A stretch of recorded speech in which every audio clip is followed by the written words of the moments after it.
Music. All right. We're up. It's live. All right. What is going on, guys? Welcome back to the Undrafted Analysts podcast. This is the first episode we are filming here after the draft, and a lot of people have different emotions on it. I've definitely changed my emotions for the most part. I actually think this draft here could probably be better than last year. I don't know about you guys. Dude. This can definitely be better than last year. I'm gonna wait till people come in so we can start our talks. But we've got Eric Wright is in the building. He says I is here. Yes, he is. Big Blue says hey. Kushandra is here. So we got a bunch of people coming in the stream. We'll wait till you guys show up.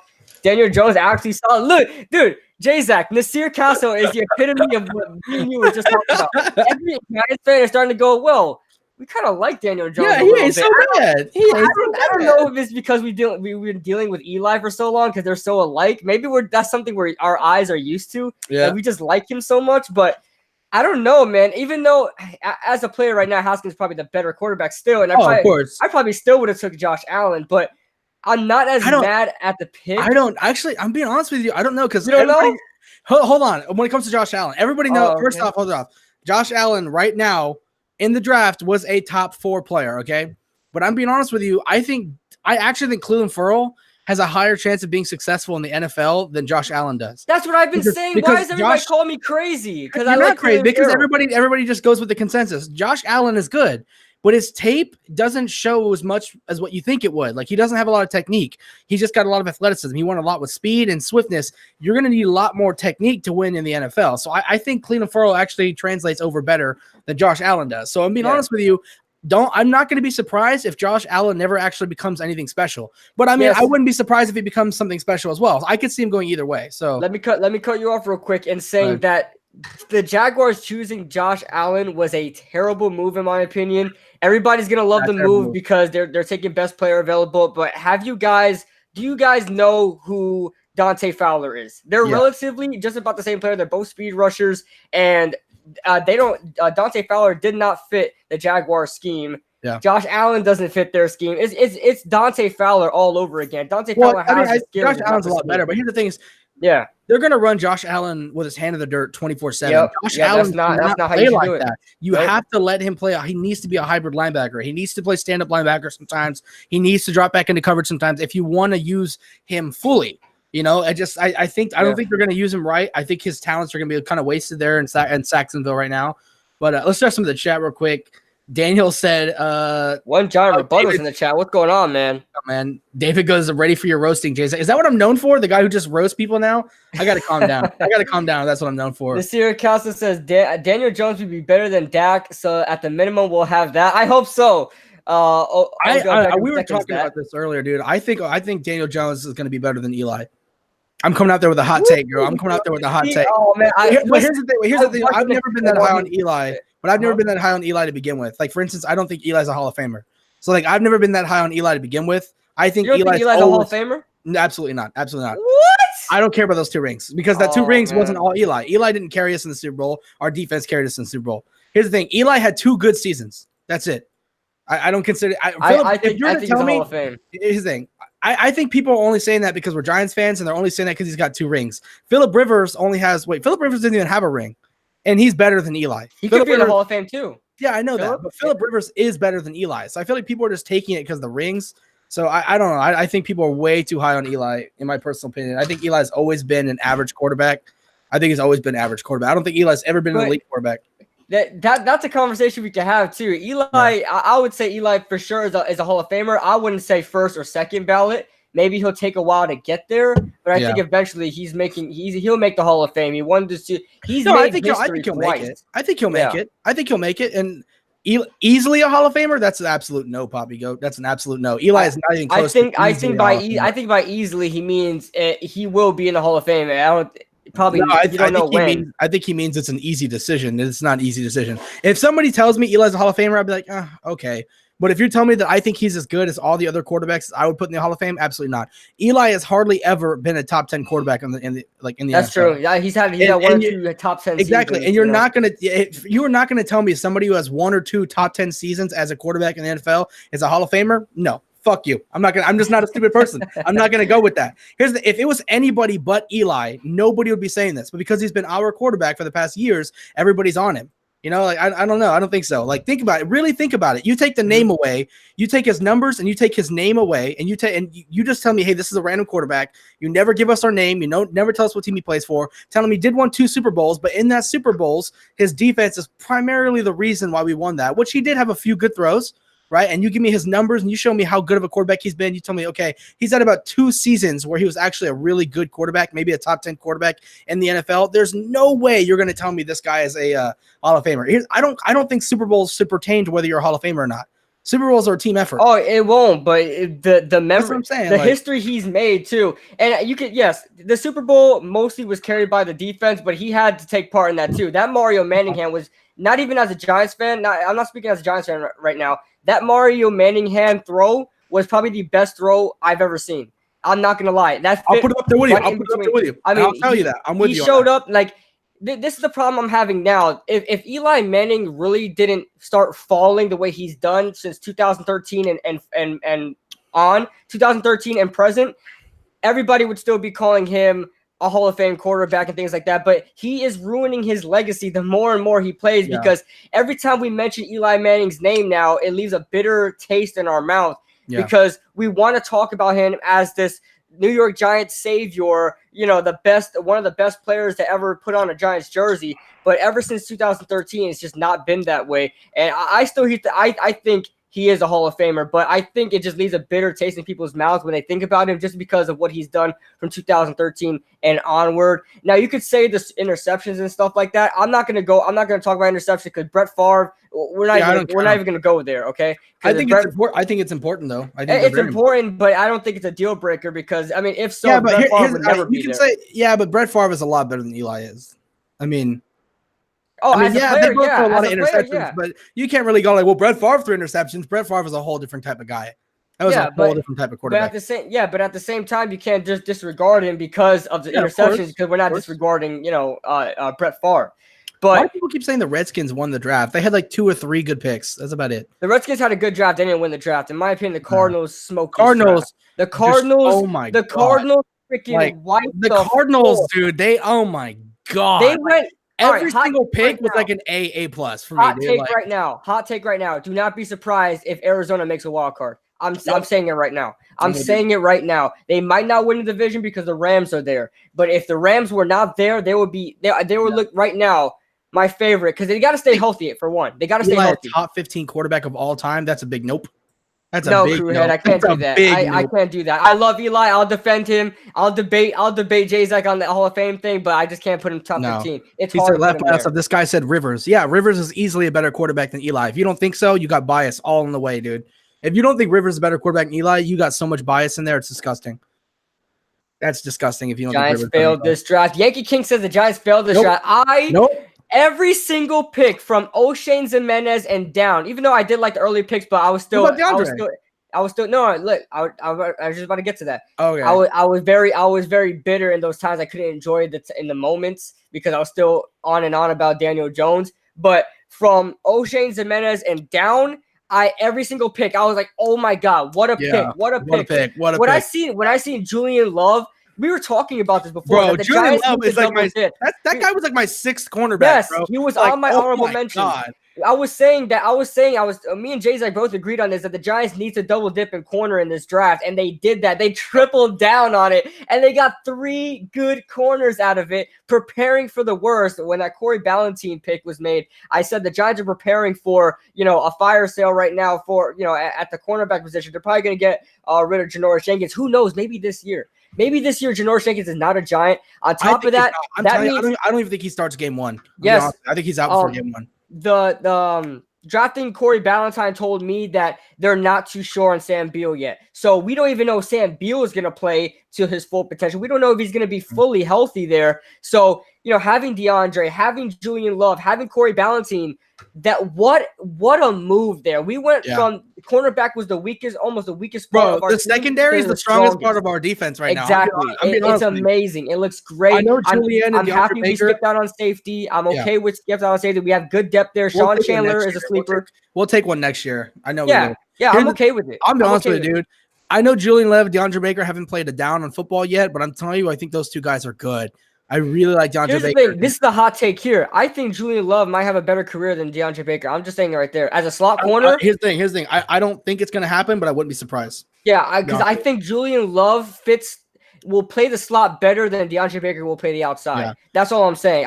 Because especially how the cornerback spot is like starting now. Yeah, let's do this. Let's help ourselves out a little bit. Let's keep some organization here so we're not bouncing around. Yeah. Let's go through all the picks in order from 6. Yeah, I was about to get to that. Yep. Let's start on Daniel Jones. And everybody knows if you saw our podcast, and I even went back and watched it. I showed my buddy.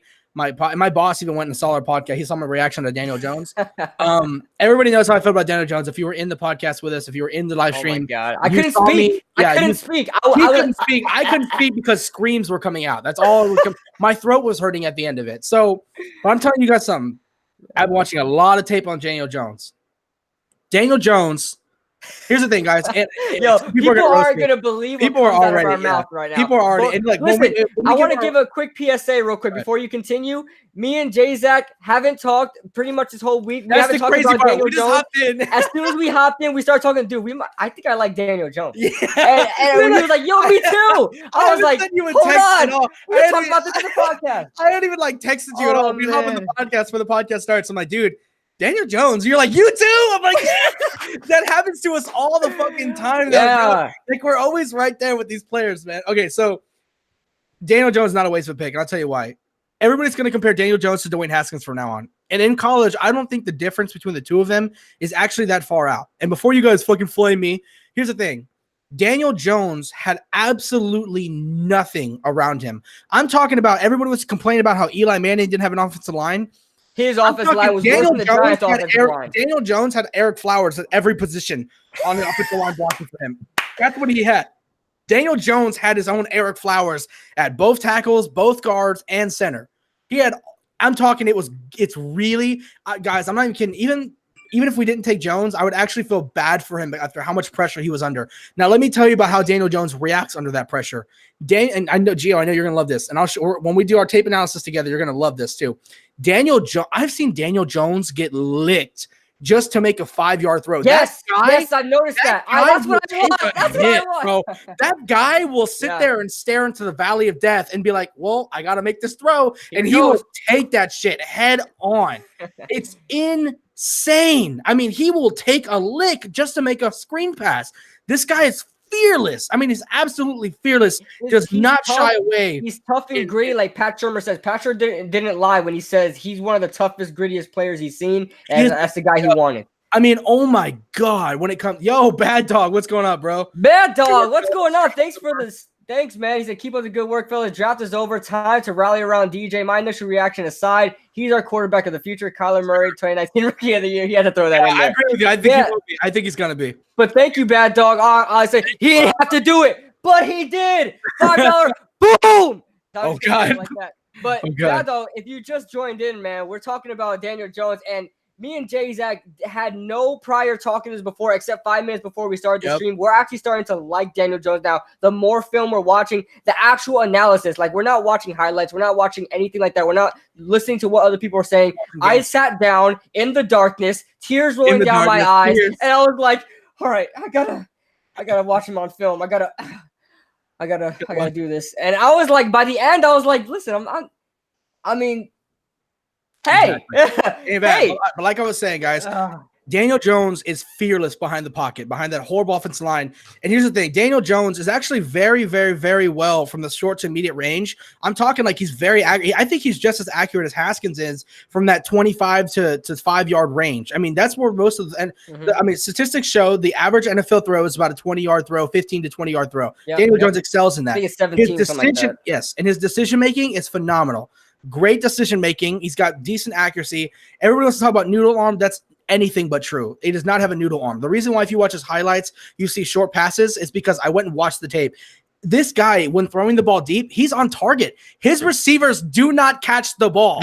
I don't understand. I want to point out how something. those guys play receivers. I want to point out something. I want everybody to leave with this note. If you learned anything today about Daniel Jones, his best receiver went undrafted, Anthony Johnson. Yep. The man out of Duke. He went undrafted. That was his best target at Duke. That is his best target. Sad. I'm telling you guys this right now. If anybody comes to me and tells me that Haskins is way better because he threw 50 touchdowns while Daniel Jones threw 53 out of his entire career. Harris Campbell, Terry McLaurin, all those guys. If you put Daniel Jones behind that Ohio State offensive line with those weapons, I think, and you put Dwayne Haskins and Duke, I think we're having an entirely different conversation here, guys.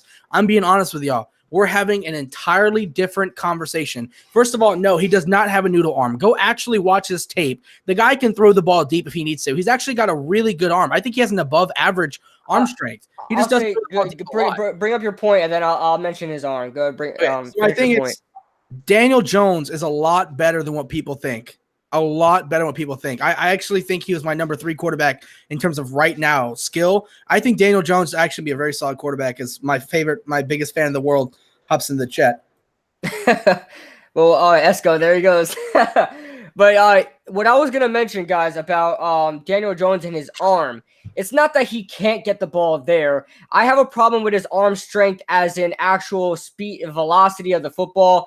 His balls, the only thing is that his balls are in the air way too long. That's it. I'm sure he could probably work on that, work on those biceps and things like that. Probably take a arm plan from Bad Dog.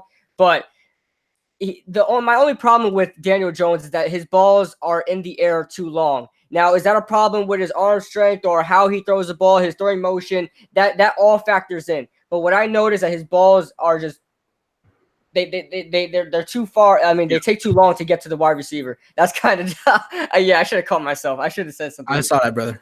but I'm telling you guys, and this is the thing. When it comes to Daniel Jones on the field, I'm sorry, I actually do love him. Like I've fallen in love with Daniel Jones. I'm being honest with y'all. I'm not saying Daniel Jones is going to be a Hall of Famer. I'm not saying he's going to be the greatest quarterback in the NFL. I'm saying that in terms of what I saw on the field, I saw that balls in the air too long. What I'm saying is, what I've seen on the field, there's nothing I see on like.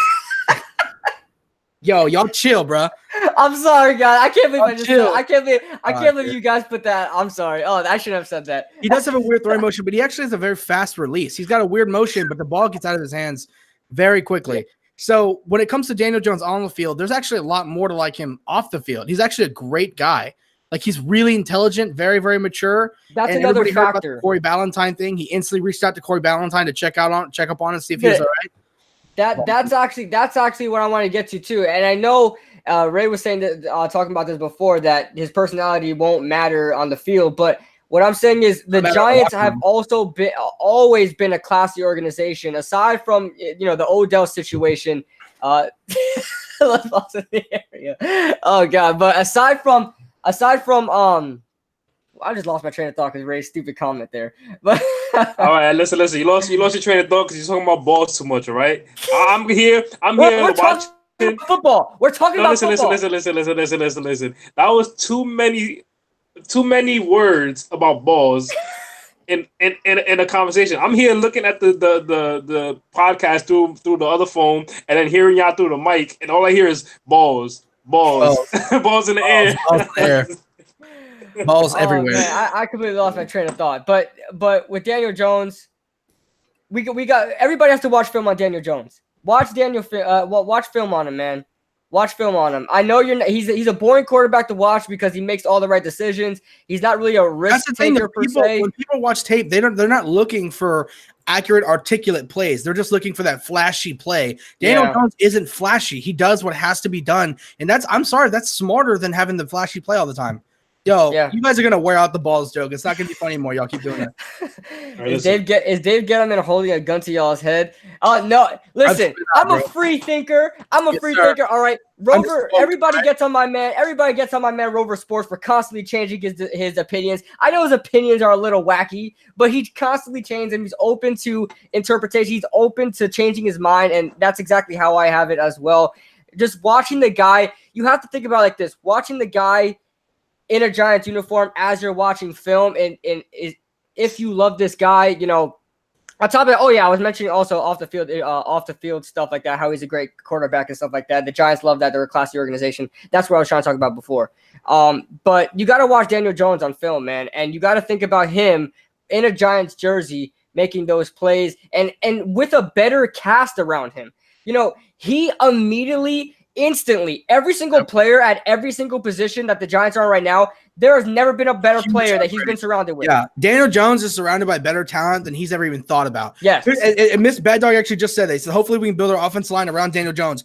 Yo, Bad Dog, right now, Daniel Jones is looking at Chad Wheeler like, where have you been my whole life? That's how he's looking at Chad Wheeler right now. That's how bad his offensive line was. Chad Wheeler is a godsend to Daniel Jones. That's how bad his offensive line was. Daniel Jones, when Daniel Jones went in that locker room, I think he could be way better than Alex Smith. Daniel Jones went in that locker room talking to the offensive lines. All my life, I had to fight. I had to fight for my life. And now y'all are here. He's sitting there like, Daniel Jones was the only man in college looking for an Eric Flowers. That's what I'm trying to tell you right now. Yes.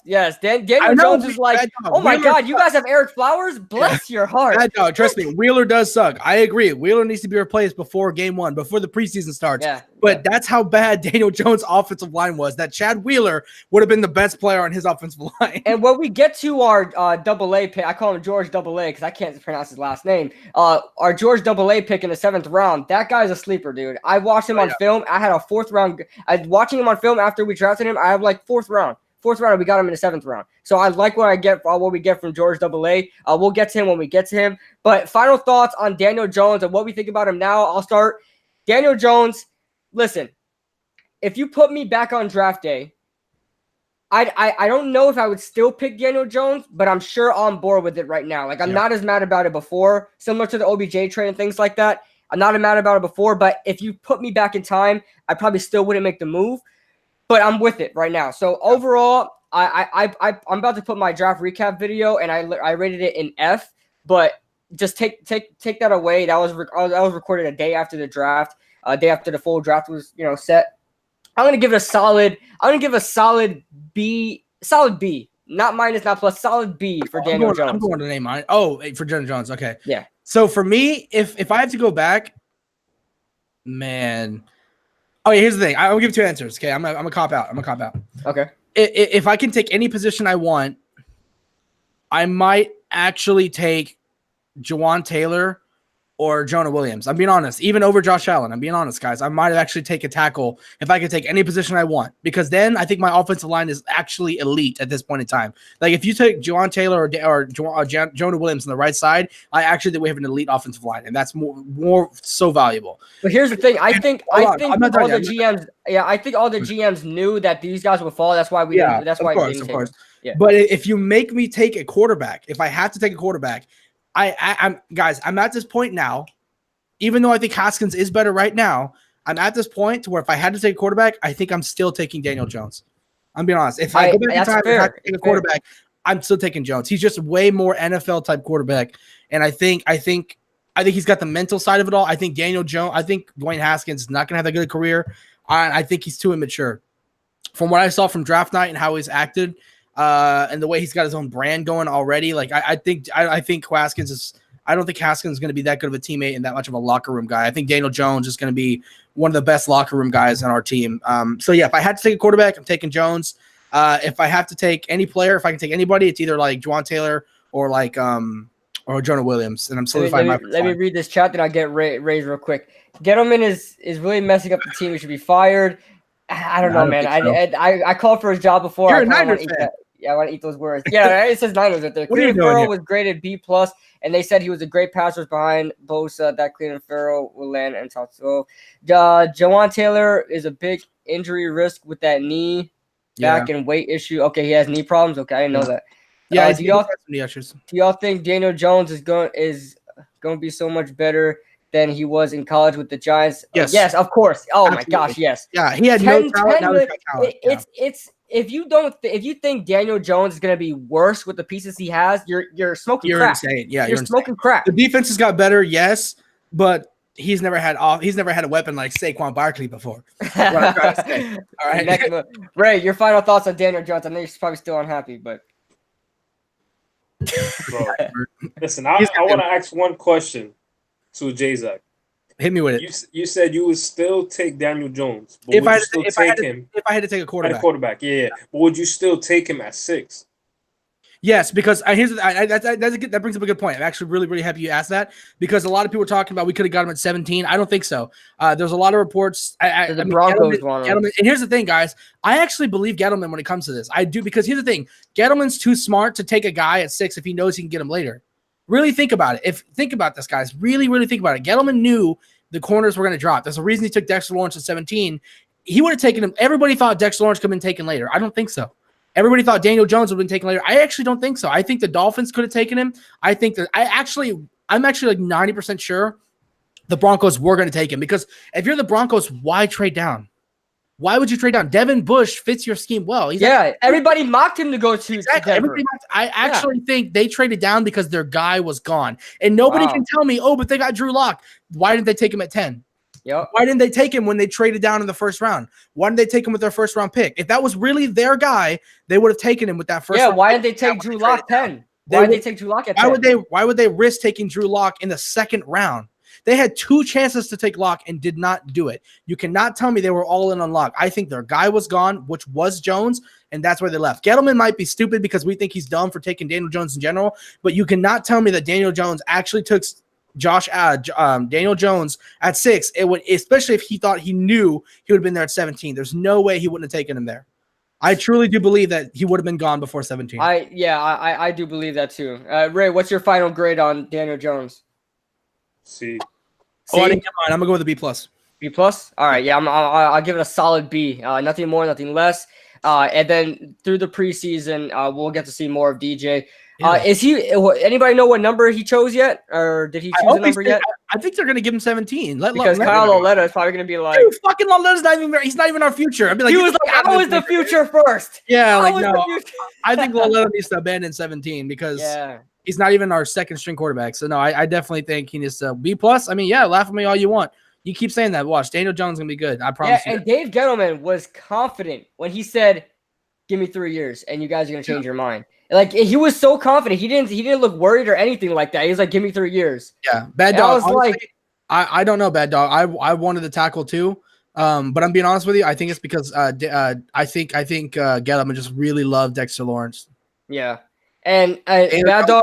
Watch the damn film. Yeah, I know. That's why I said he's good. Go ahead. And Bad Dog, here's the thing. I think Sweat is going to thrive in a system that already has a #1 pass rusher. I honestly don't think he was going to thrive with. I don't think Sweat's going to. I don't think he's going to thrive at all. I don't think Sweat's even going to be that good. No, because just like what he did at Mississippi State, Jeffrey Simmons was there getting all the attention and pressure. So like Montez Sweat was there to clean up most of the sacks and most of the tackles and stuff like that. That's why he had big numbers. From what I see on film on Montez Sweat, most of his sacks, most of his tackles behind tackles for loss, things like that, were him being unblocked. And I think that's exactly what he's going to get with the Redskins.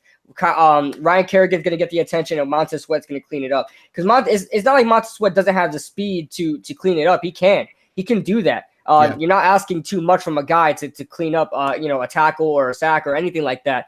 So that's the thing, guys. Montez Sweat wasn't the best move for us because he needs to be in a system where he's not the #1 pass rush. I just don't even think he's that good. Yeah. I don't think Montez Sweat's ever going to be a 10-sack consecutive kind of guy. I think he'll be a six sack at most kind of dude. He may have 1 year. He may have 1 year where he may get 9 or 10 sacks, and that may be his cap right there. Yeah. But I just don't think Montez would fit with us, not in scheme fit, just with personnel. Everybody's so excited about that 40-yard dash, but that 40-yard dash does not show up on tape. So yeah, it does not.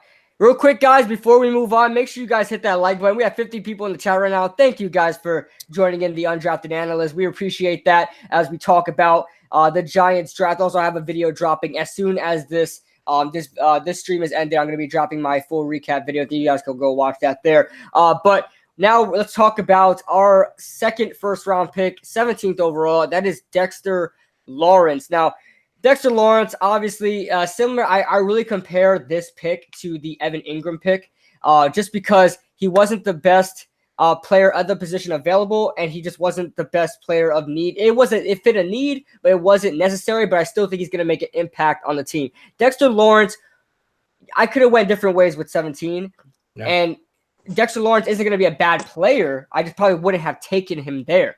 He's going to make an impact for sure. He's probably going to be one of the best run stuffers in the NFL. I'll say that right now. He's going to get a push on that offensive line. It's going to be very hard to run in between the tackles with Dalvin Tomlinson and Dexter Lawrence there. And BJ Hill. But the thing is, I wanted pass rush. I wanted Jerry Tillery. I wanted Jeffrey Simmons. I would wait a whole year. I don't care if we sat Jeffrey Simmons down a whole year. Yep. We're rebuilding. Who cares about this year's production? Let him heal. Let him heal. And I don't care about what we're doing next year. Yep. I really don't care if we lose. If we go, I want to see improvement, of course. But I don't care if we go 5-11 again next year, as long as we see improvement, because we're rebuilding. We're starting a new roster. So if Jeffrey Simmons wasn't going to play the next year, I didn't care. But Dexter Lawrence wasn't the best guy, but he's still a good pick. And Bad Dog says, I think Dex was a reach. I liked him as a late first round, early second. Yeah, but here's the thing.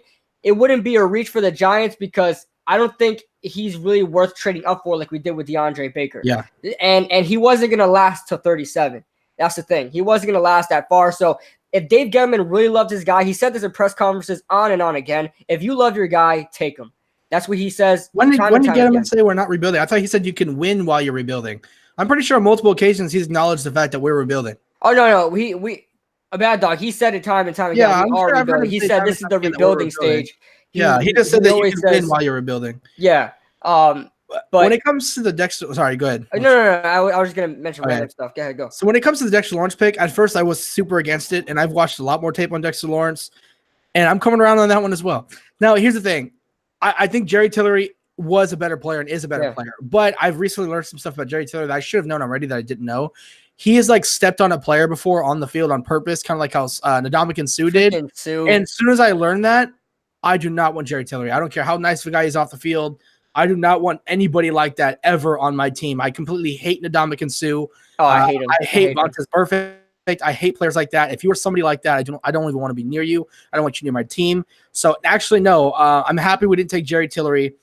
Because he's a great player. I think he's a top 3 defensive tackle in the draft class, but I do not like that. Now, when it comes to Jeffrey Simmons, sorry, go ahead. What do you want to say? No, I just want to point out that character has been the epitome of why the Giants got these two guys, Daniel Jones and Dexter Lawrence.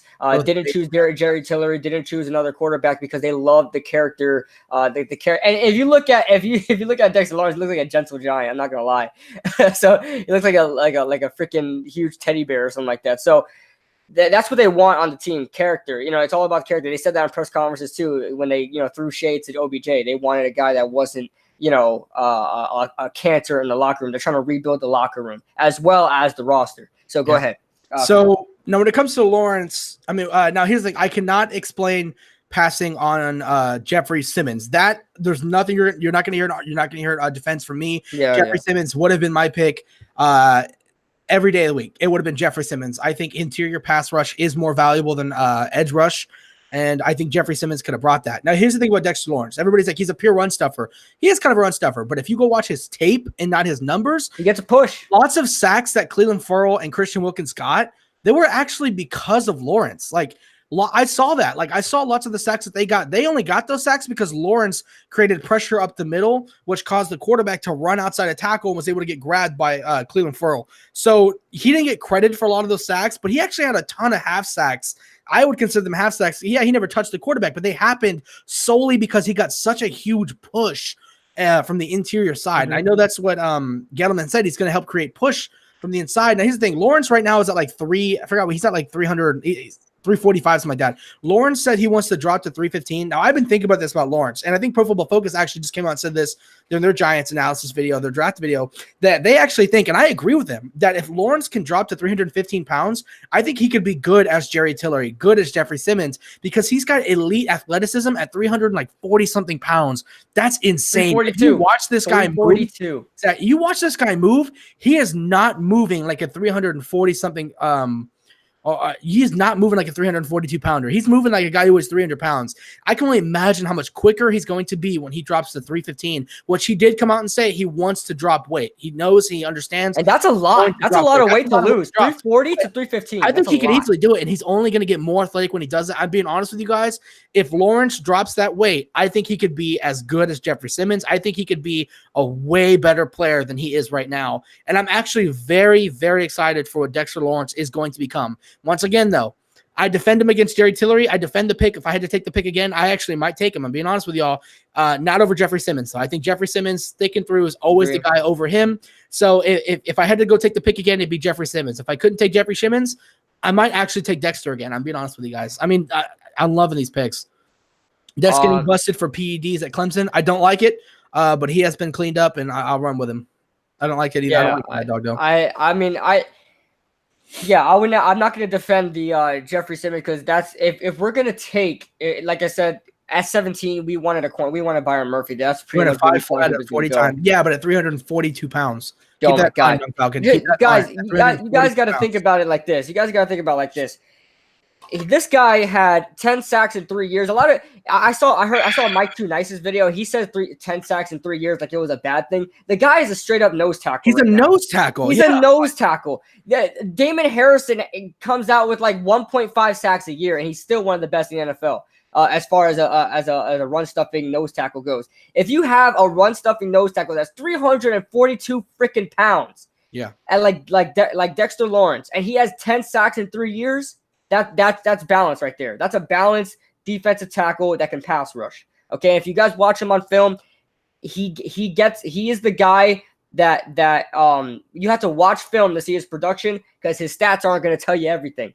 You know, especially with a defensive tackle. When does a defensive tackle really show you what he is by his stats? Never. You know, it's very rare that defensive tackles really lead in tackles at the end of the day, at the end of the season, because they are the primary reason that pockets break. They're the primary reason why, you know, holes are stuffed and things like that. So you guys got to imagine on top of that, if he had 10 sacks in 3 years at 342 pounds, what is he going to freaking do at 315? And like I said, guys, sorry, let me cut you off. Like I said, if you go watch the tape, lots of the sacks that Furl and Christian Wilkins got were because of him. They only got because he created so much interior pressure. So I consider those half sacks. I think he had a lot more sacks when it was in half. Yeah. Let my guy type in. What guy? I got some guy because he keeps typing in caps. So I'm trying to bring him down. All right, so Ray, let me get you. Let's start off with our final thoughts on Dexter Lawrence before we move on. I'm gonna give the pick I'm gonna give it a B+, just because I think they knew what he wanted to do. I think they knew he wanted to drop in weight because, of course, these guys have meetings with the players all the time. Yeah. There's stuff that happens that we don't know. So they knew they wanted to drop his weight and things like that, and they felt like he fits the scheme. That's what they felt like. Like when Dalvin Tomlinson was chosen in the second round of Alabama, I know that was Jerry Reese's pick, but it's similar in the Dexter Lawrence pick and Dalvin Tomlinson. They're getting a guy that they feel is a 3-down defensive tackle that everybody says is a straight-up nose tackle. Everybody thought Dalvin Tomlinson was a straight-up nose tackle out of Alabama. He wanted to have a good pass rush as well. Yeah, he's having a good pass rush. So I think now with Gettleman's pick on Dexter Lawrence is what Jerry Reese thought of Dalvin Tomlinson. So that being said, I'm going to give the pick a solid B+. Your pick now, Jay.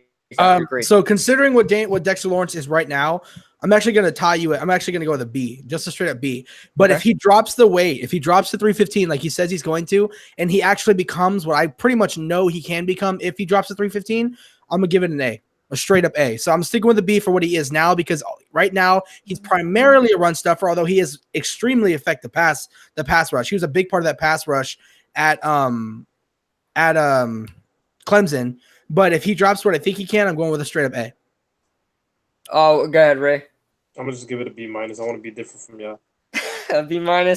Yeah. West Coast says Giants could have had Bosa and OBJ trade. What? What? I don't think so. 49ers, 2 first-round picks, and 49ers, 2 first-round picks, 2017. Oh, wait, I don't even know what he's talking about there. Kuz is talking about. People love. He was saying we should have traded Odell to the Niners. Oh, okay. People are in love with the pass rush. Wow, yes. I mean, you got to love pass rush. You got to love it. They weren't going to give it number 2 for Odell Beckham Jr. Let's be honest. Yeah, that definitely not. They're not going to do that. On top of that, his character concerns. It's not just the talent as well. Let's move on to DeAndre Baker though. But Ray, what's your grade on Lawrence? He said B minus. I said B minus. Yeah, man. All right, so O'Shane. Go ahead. Like I was telling you about our defense. We utilize a lot of interior linemen. Yeah, and although we already have a certain amount, it's good to have that depth, and also I feel like he's a good player to fit our scheme and our defense with how we run it. So yeah, I agree. And don't forget, we took RJ McIntosh last year. I think we have a lot of depth on the interior right now. You know? Good rotation, a great rotation. Yeah, exactly. One John Roberto, thank you so much for the donation, brother. He said, I don't disagree with what you guys are saying, although it kind of seems you're talking yourself into some of these picks. No, it's not that one, John Roberto. And it may be that slightly, but we're watching. I've been watching a ton of film. I watched a ton of film on these guys. And man. the more you can't go by what other people are saying and how other people are ranking these guys. I'm sure a lot of people didn't even have Dexter Lawrence within the vicinity as a Giants candidate at all in this draft. But you have to watch the film. Watch the film. Get your notes down. You know, kind of rank their best games, their worst games, what they did wrong, what they did right, what they could work on, what they excel at, things like that. And you're easily just going to be like, well, I like this guy. I do like this guy. And, you know, we can't just say Dave Gettleman is retarded now after the draft he had last year was excellent. There's no way he got freaking brain dead and he just doesn't know what he's doing this year. Yeah. I mean, sorry about that. Damn on it. You know, Dave Gettleman isn't an idiot. After the draft he had last year, he proved to me, like after what he had last year, now I'm saying, okay, now you have to prove me wrong now from this draft, because there's no way you're gonna have a draft like you did this year that we all hate compared to a draft last year that we all love. So it can't go in that opposite. He has to have some kind of plan. I watch film for sure. I'm all in on DJ. Okay, cool. Oh. That's awesome, man. But I want to OGR be paying for people's electricity bills, man. I swear to God, OGR is always donating to people. Like, this guy's paying bills out here. He's paying y'all's bills, man. Like, if OGR's ever in y'all state, like, you know, he's got a bed at y'all's house, man. Like, he's basically paying rent right now. Like, oh man. I also want to thank you guys. I saw a bunch of comments. I wasn't able to read that complimenting my haircut. I appreciate that, guys. I wasn't able to talk about it as I was talking about our picks. I appreciate that. But let's move on to O'Shane. I know. No. DeAndre Baker. How dare you? How dare you? DeAndre Baker. We traded away our 37th overall pick along with our 142nd overall pick, and I think another one. One of our fifths, 150 something. So totally worth it, by the way. Yeah, it was a good pick. It was a good pick. DeAndre Baker. I would have taken DeAndre at 17. Probably the best versatile corner in the draft. I want to say, like, I think you're trying to say the most balanced corner in the draft, or the most versatile. Yeah, as far as balance goes, he's a decent man. Like, he's a guy that doesn't have an elite scheme where he just excels at completely. He's just very good at everything. So zone, he's pretty good. I project him as a good, mid-zone type of cover 2 corner that can play press man. But he's a guy that you do not want to have any space in between because he's not going to catch up. So that's one of those guys that I think DeAndre Baker is. Thank you, Bad Dog. He said 37, 142, and 145. Okay, so totally worth it. That being said, I love the pick. I think it's fantastic. I think he perfectly fits what the Giants are doing. I think the Giants, they know what they're doing, man. They really do, because all three of their quarterbacks excel at both zone and man. So if you put that if you kind of put the pieces together, they want to run a very balanced defense. They want to run man. They want to run zone. They don't want to have any limitations whatsoever. Taking a guy like Greedy Williams, there's going to be a limitation in zone coverage. Greedy Williams, I don't know what it is, but his instincts just aren't there when it comes to zone coverage as much as a DeAndre Baker is. I think his long arms, I love that in cornerbacks. Long arms, guys are very strong off the line of scrimmage, can press a wide receiver. My only problem is his speed, but I think it's just enough. He can bat balls away. He can intercept balls. He's good. From what I watched from film, he's an all-around good cornerback. So that being said, I'm gonna give the pick. I'll give it an A-. A-? Yeah, just because. DeAndre Baker? Yeah. Yeah. Just because, honestly, if I'm being completely honest, I know it was worth it that we traded him because we want a guy. We better grab him as fast as we can. But I really think he would have been there at 37. I really think so. In my cornerback video, I had DeAndre at number 2. Now, I'm not saying he's number 1. I still think Byron Murphy is the best corner in the draft when it comes to pure cover. But I had to be honest. If I had to choose between one corner in this draft class for the next 5 years, I think it would be a DeAndre, because DeAndre was the best man coverage cornerback I thought in this draft. He wasn't as good in press as Greedy was, but he was definitely better than Byron. And he was good at man press. He can play off. I think DeAndre Baker might have been the most valuable corner in this draft class because of how much of everything he could do. Because he wasn't refined to just zone mainly like why can't I say his name? Byron Murphy was. And he wasn't refined just to man press like Greedy was. Greedy was refined to man, but he couldn't even play off. If Greedy He's the best of both worlds. Yeah. And here's the thing is DeAndre has not let people forget this. DeAndre Baker has not allowed a touchdown in the past 2 years. That's huge. Yes, that's huge. So yeah, that's the thing. So yeah, he might let up yardage, but he hasn't let up a score yet in the past 2 years. It's not like they're just not throwing his way. You guys gotta see him. They're throwing his way, and he's just batting it down. He's not allowing it. DeAndre Baker, when you watch him on tape, he's got just this natural talent at being able to locate the ball in the air and getting it out of the play. He's just got such a knack for that. I saw a play with this receiver. He made the catch. This receiver caught the ball. I mean, he caught the ball so much he ripped the ball out. It might as well have just been a strip almost. You know what I'm saying? Like, he just yanked the ball out of the way. I mean, it was one of the most cornerback, not in my island kind of plays I've ever seen. I mean, DeAndre Baker, I love the pick. I think I agree with Bad Dog when he said earlier, that was our best pick, I think. So and Sandon, dude, I appreciate it. He said, Jzach, you should upload more stuff, man. It's really good content. I appreciate that so much. I got a video dropping tomorrow. Thank you. It was so nice of you. Oh my God. His heart has been warmed. Yeah. But DeAndre Baker, you watch this guy in film, and he's another gritty player that Pat Shermer really loves. I mean, if you watch him, he does not give up. There are times where maybe he's get caught slipping one time or so, and the receiver catches the ball, but that doesn't faze him whatsoever. He still has the confidence. He still has the cockiness that he's saying, "Oh, you caught that ball? Not for long." He's just gonna rip the ball away. There's been times where it was I don't know what film it was. It was a sideline catch, and the receiver makes the catch. He's going down, and DeAndre Baker does not give up. He's gonna he messed with his hands, messed with his body, and it was an incomplete pass. It would have been a first down. So Jay's like those stuff. Kyler Murray. That's right. Kyler Murray, best quarterback in this draft class. I would still trade Kyler Murray for Daniel Jones in a heartbeat. I would trade Kyler Murray for half of our draft. I'm not even fucking kidding. Like, I would trade Kyler Murray for Lawrence. And like, if the Cardinals like, hey man, give me O'Shane, give me Lawrence, and give me Daniel Jones, I'll give you Kyler Murray. I'd be like, dude, do you want more people? Like, do you want more people for you? Like, I'll do it. Just give me Kyler. I'll fucking do it. Like, I'm still. I don't know if I'll do all that, but no, I'm exaggerating, of course. But I fucking love Kyler Murray. That's my boy. You know what's up, Bad Dog? Ray says sub to me just because. Yeah, if you guys want somebody that doesn't post a video, sub to this guy. He's the best at doing that. Ray's one of the channels like trying to get to 1 million subs without a video. Please subscribe. Listen. Those channels you find.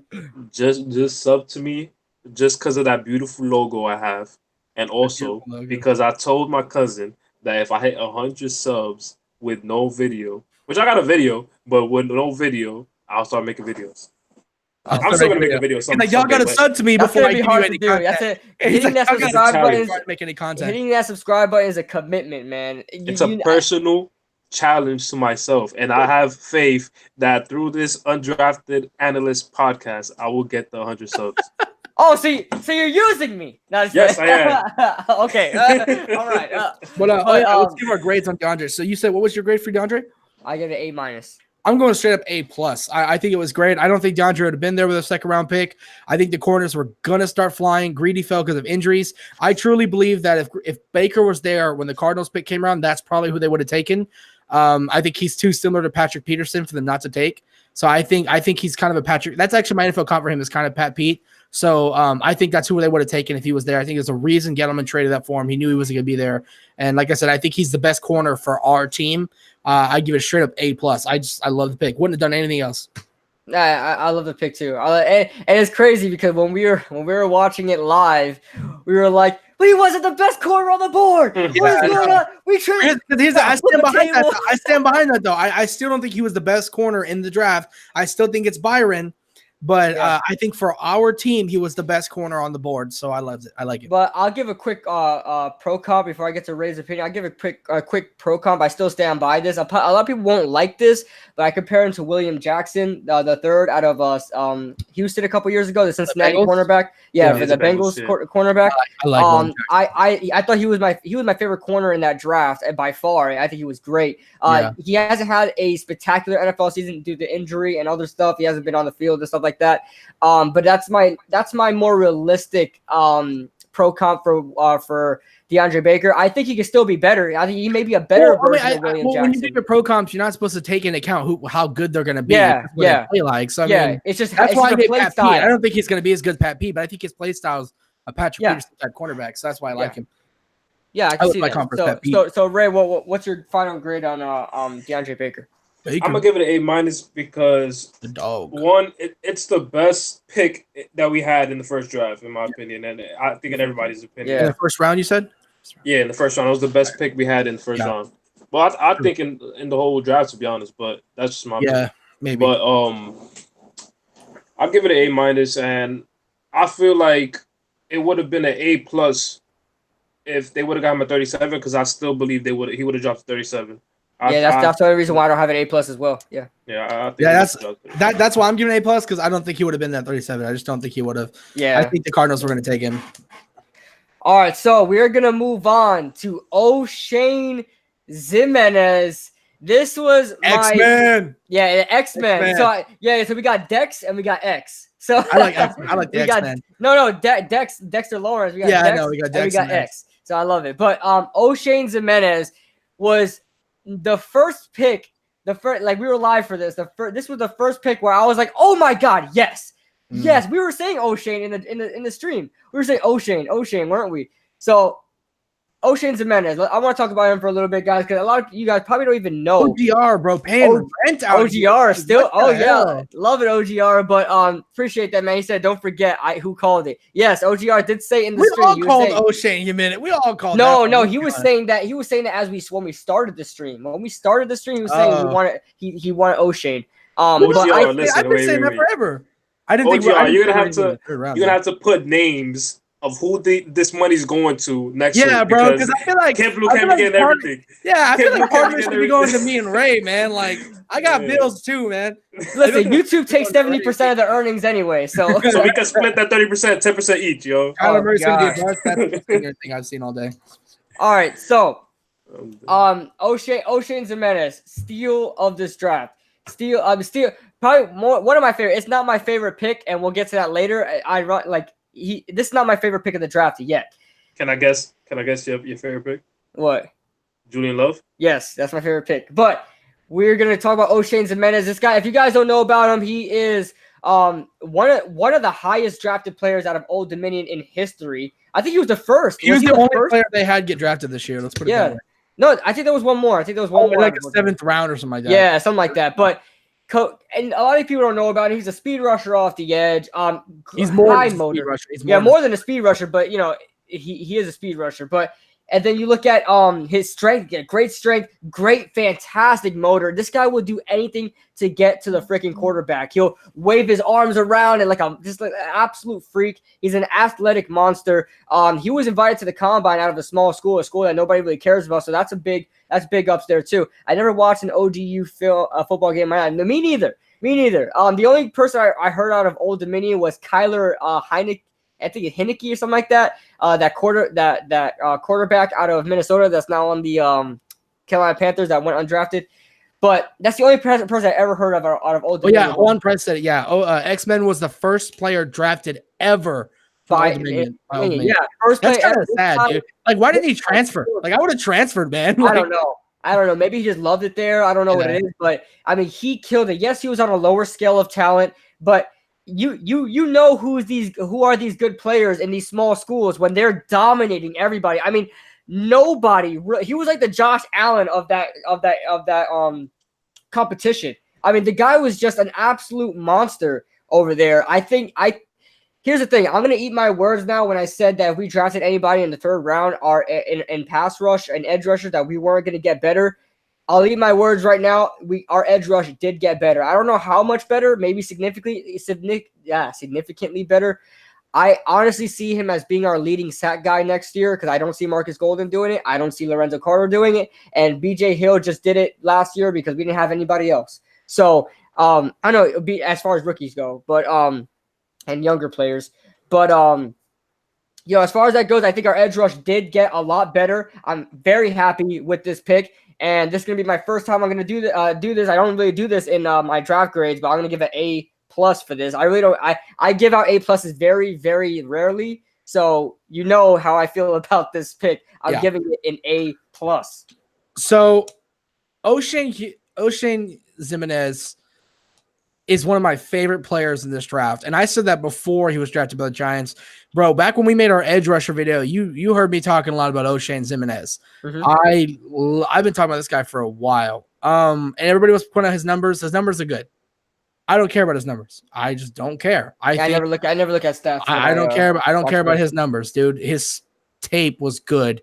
And I know he didn't play the best of talent, but even still, he was making some NFL type swim moves. I mean, his swim move is absolutely elite, by the way. I'm talking like maybe top 3 in the class. He has a good arsenal of moves. Great pass rush moves. He's got such a high motor. That guy does not quit here's the definition of a to the whistle kind of player. Yeah, the motor, high motor. Love it. I absolutely. And the guy just doesn't get tired. From what I saw on this guy's tape, he's always moving. Like the guy doesn't get tired.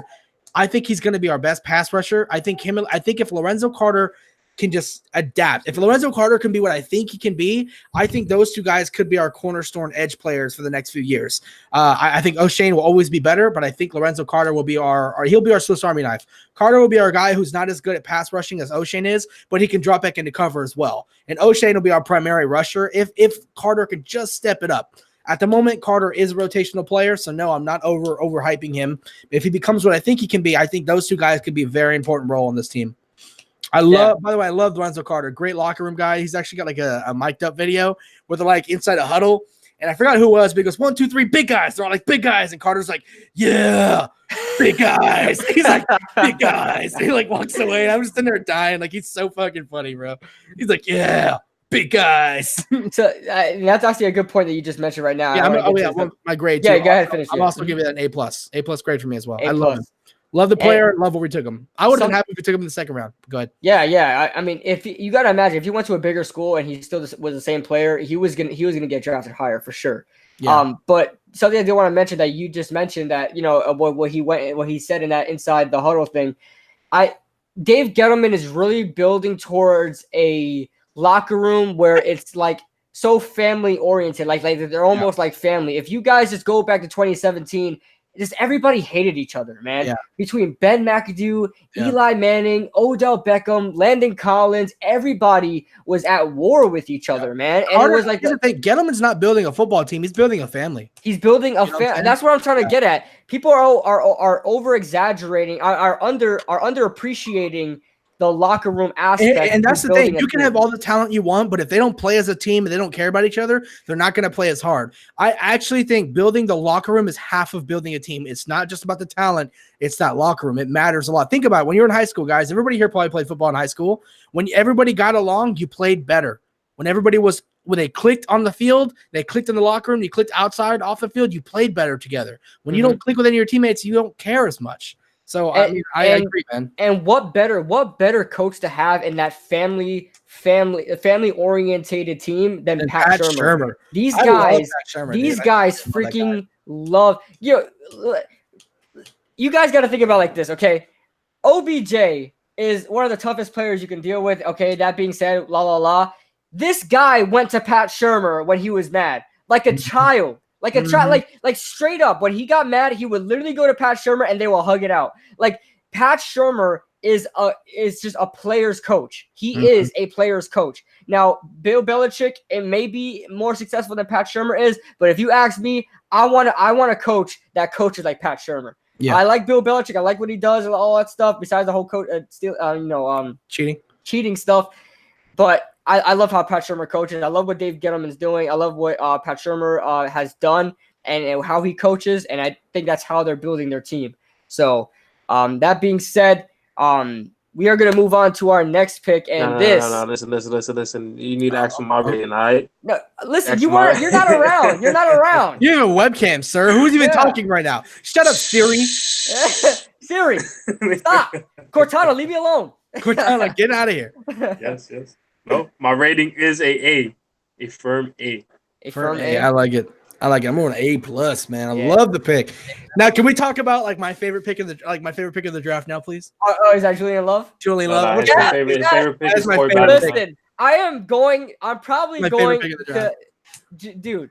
When I saw, because I was working while I was, and I had like a nerd. I had my freaking phone as the battery was dying, like the battery was just draining. But I didn't care. I had the draft up on my phone, seeing who's drafted, delivering mail. I'm like, Giants are coming up. Some guy, excuse me, sir, that's mine. Just like flick it to his house like that. Like flicking his house like a frisbee. Take your mail. Take your mail.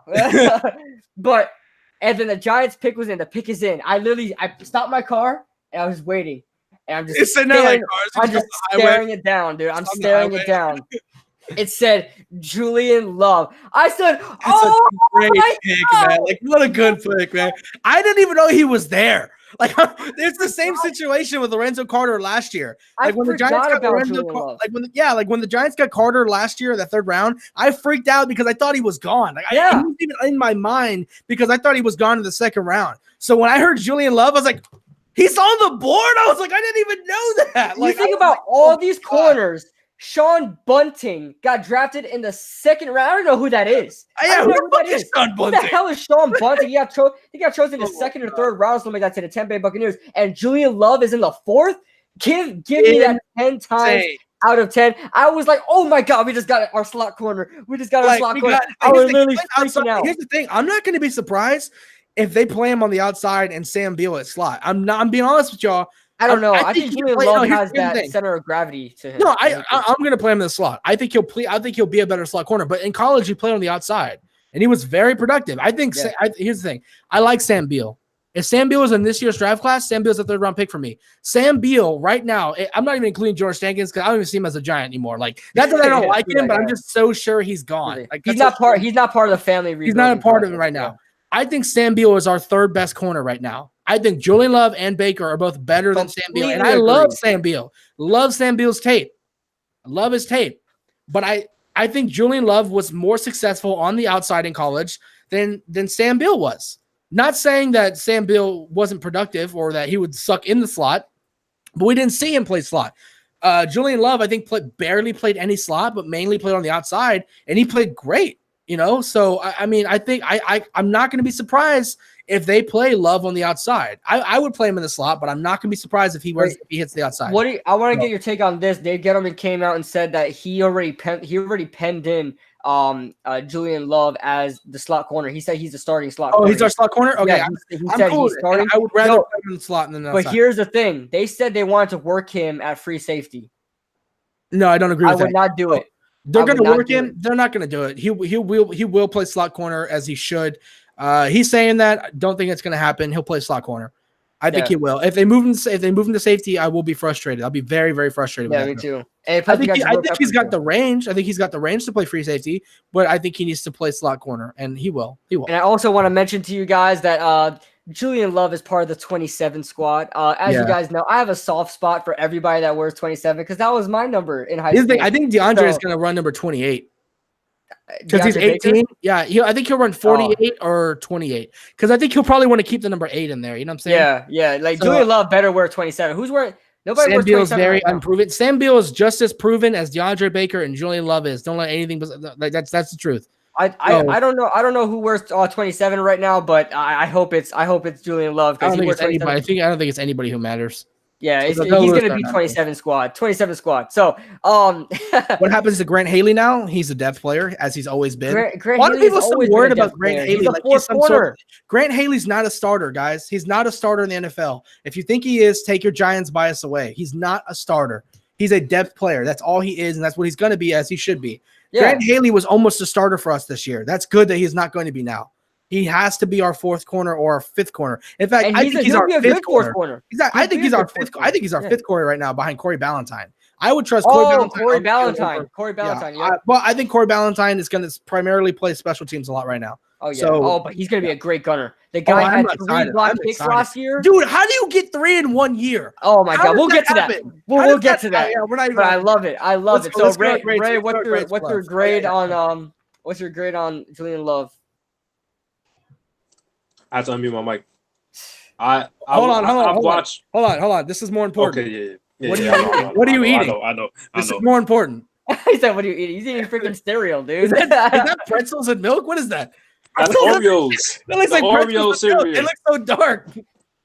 You ever seen the Oreo cereal? No, I've never seen this before. There's like Cheerio Oreos. No, it's Oreos.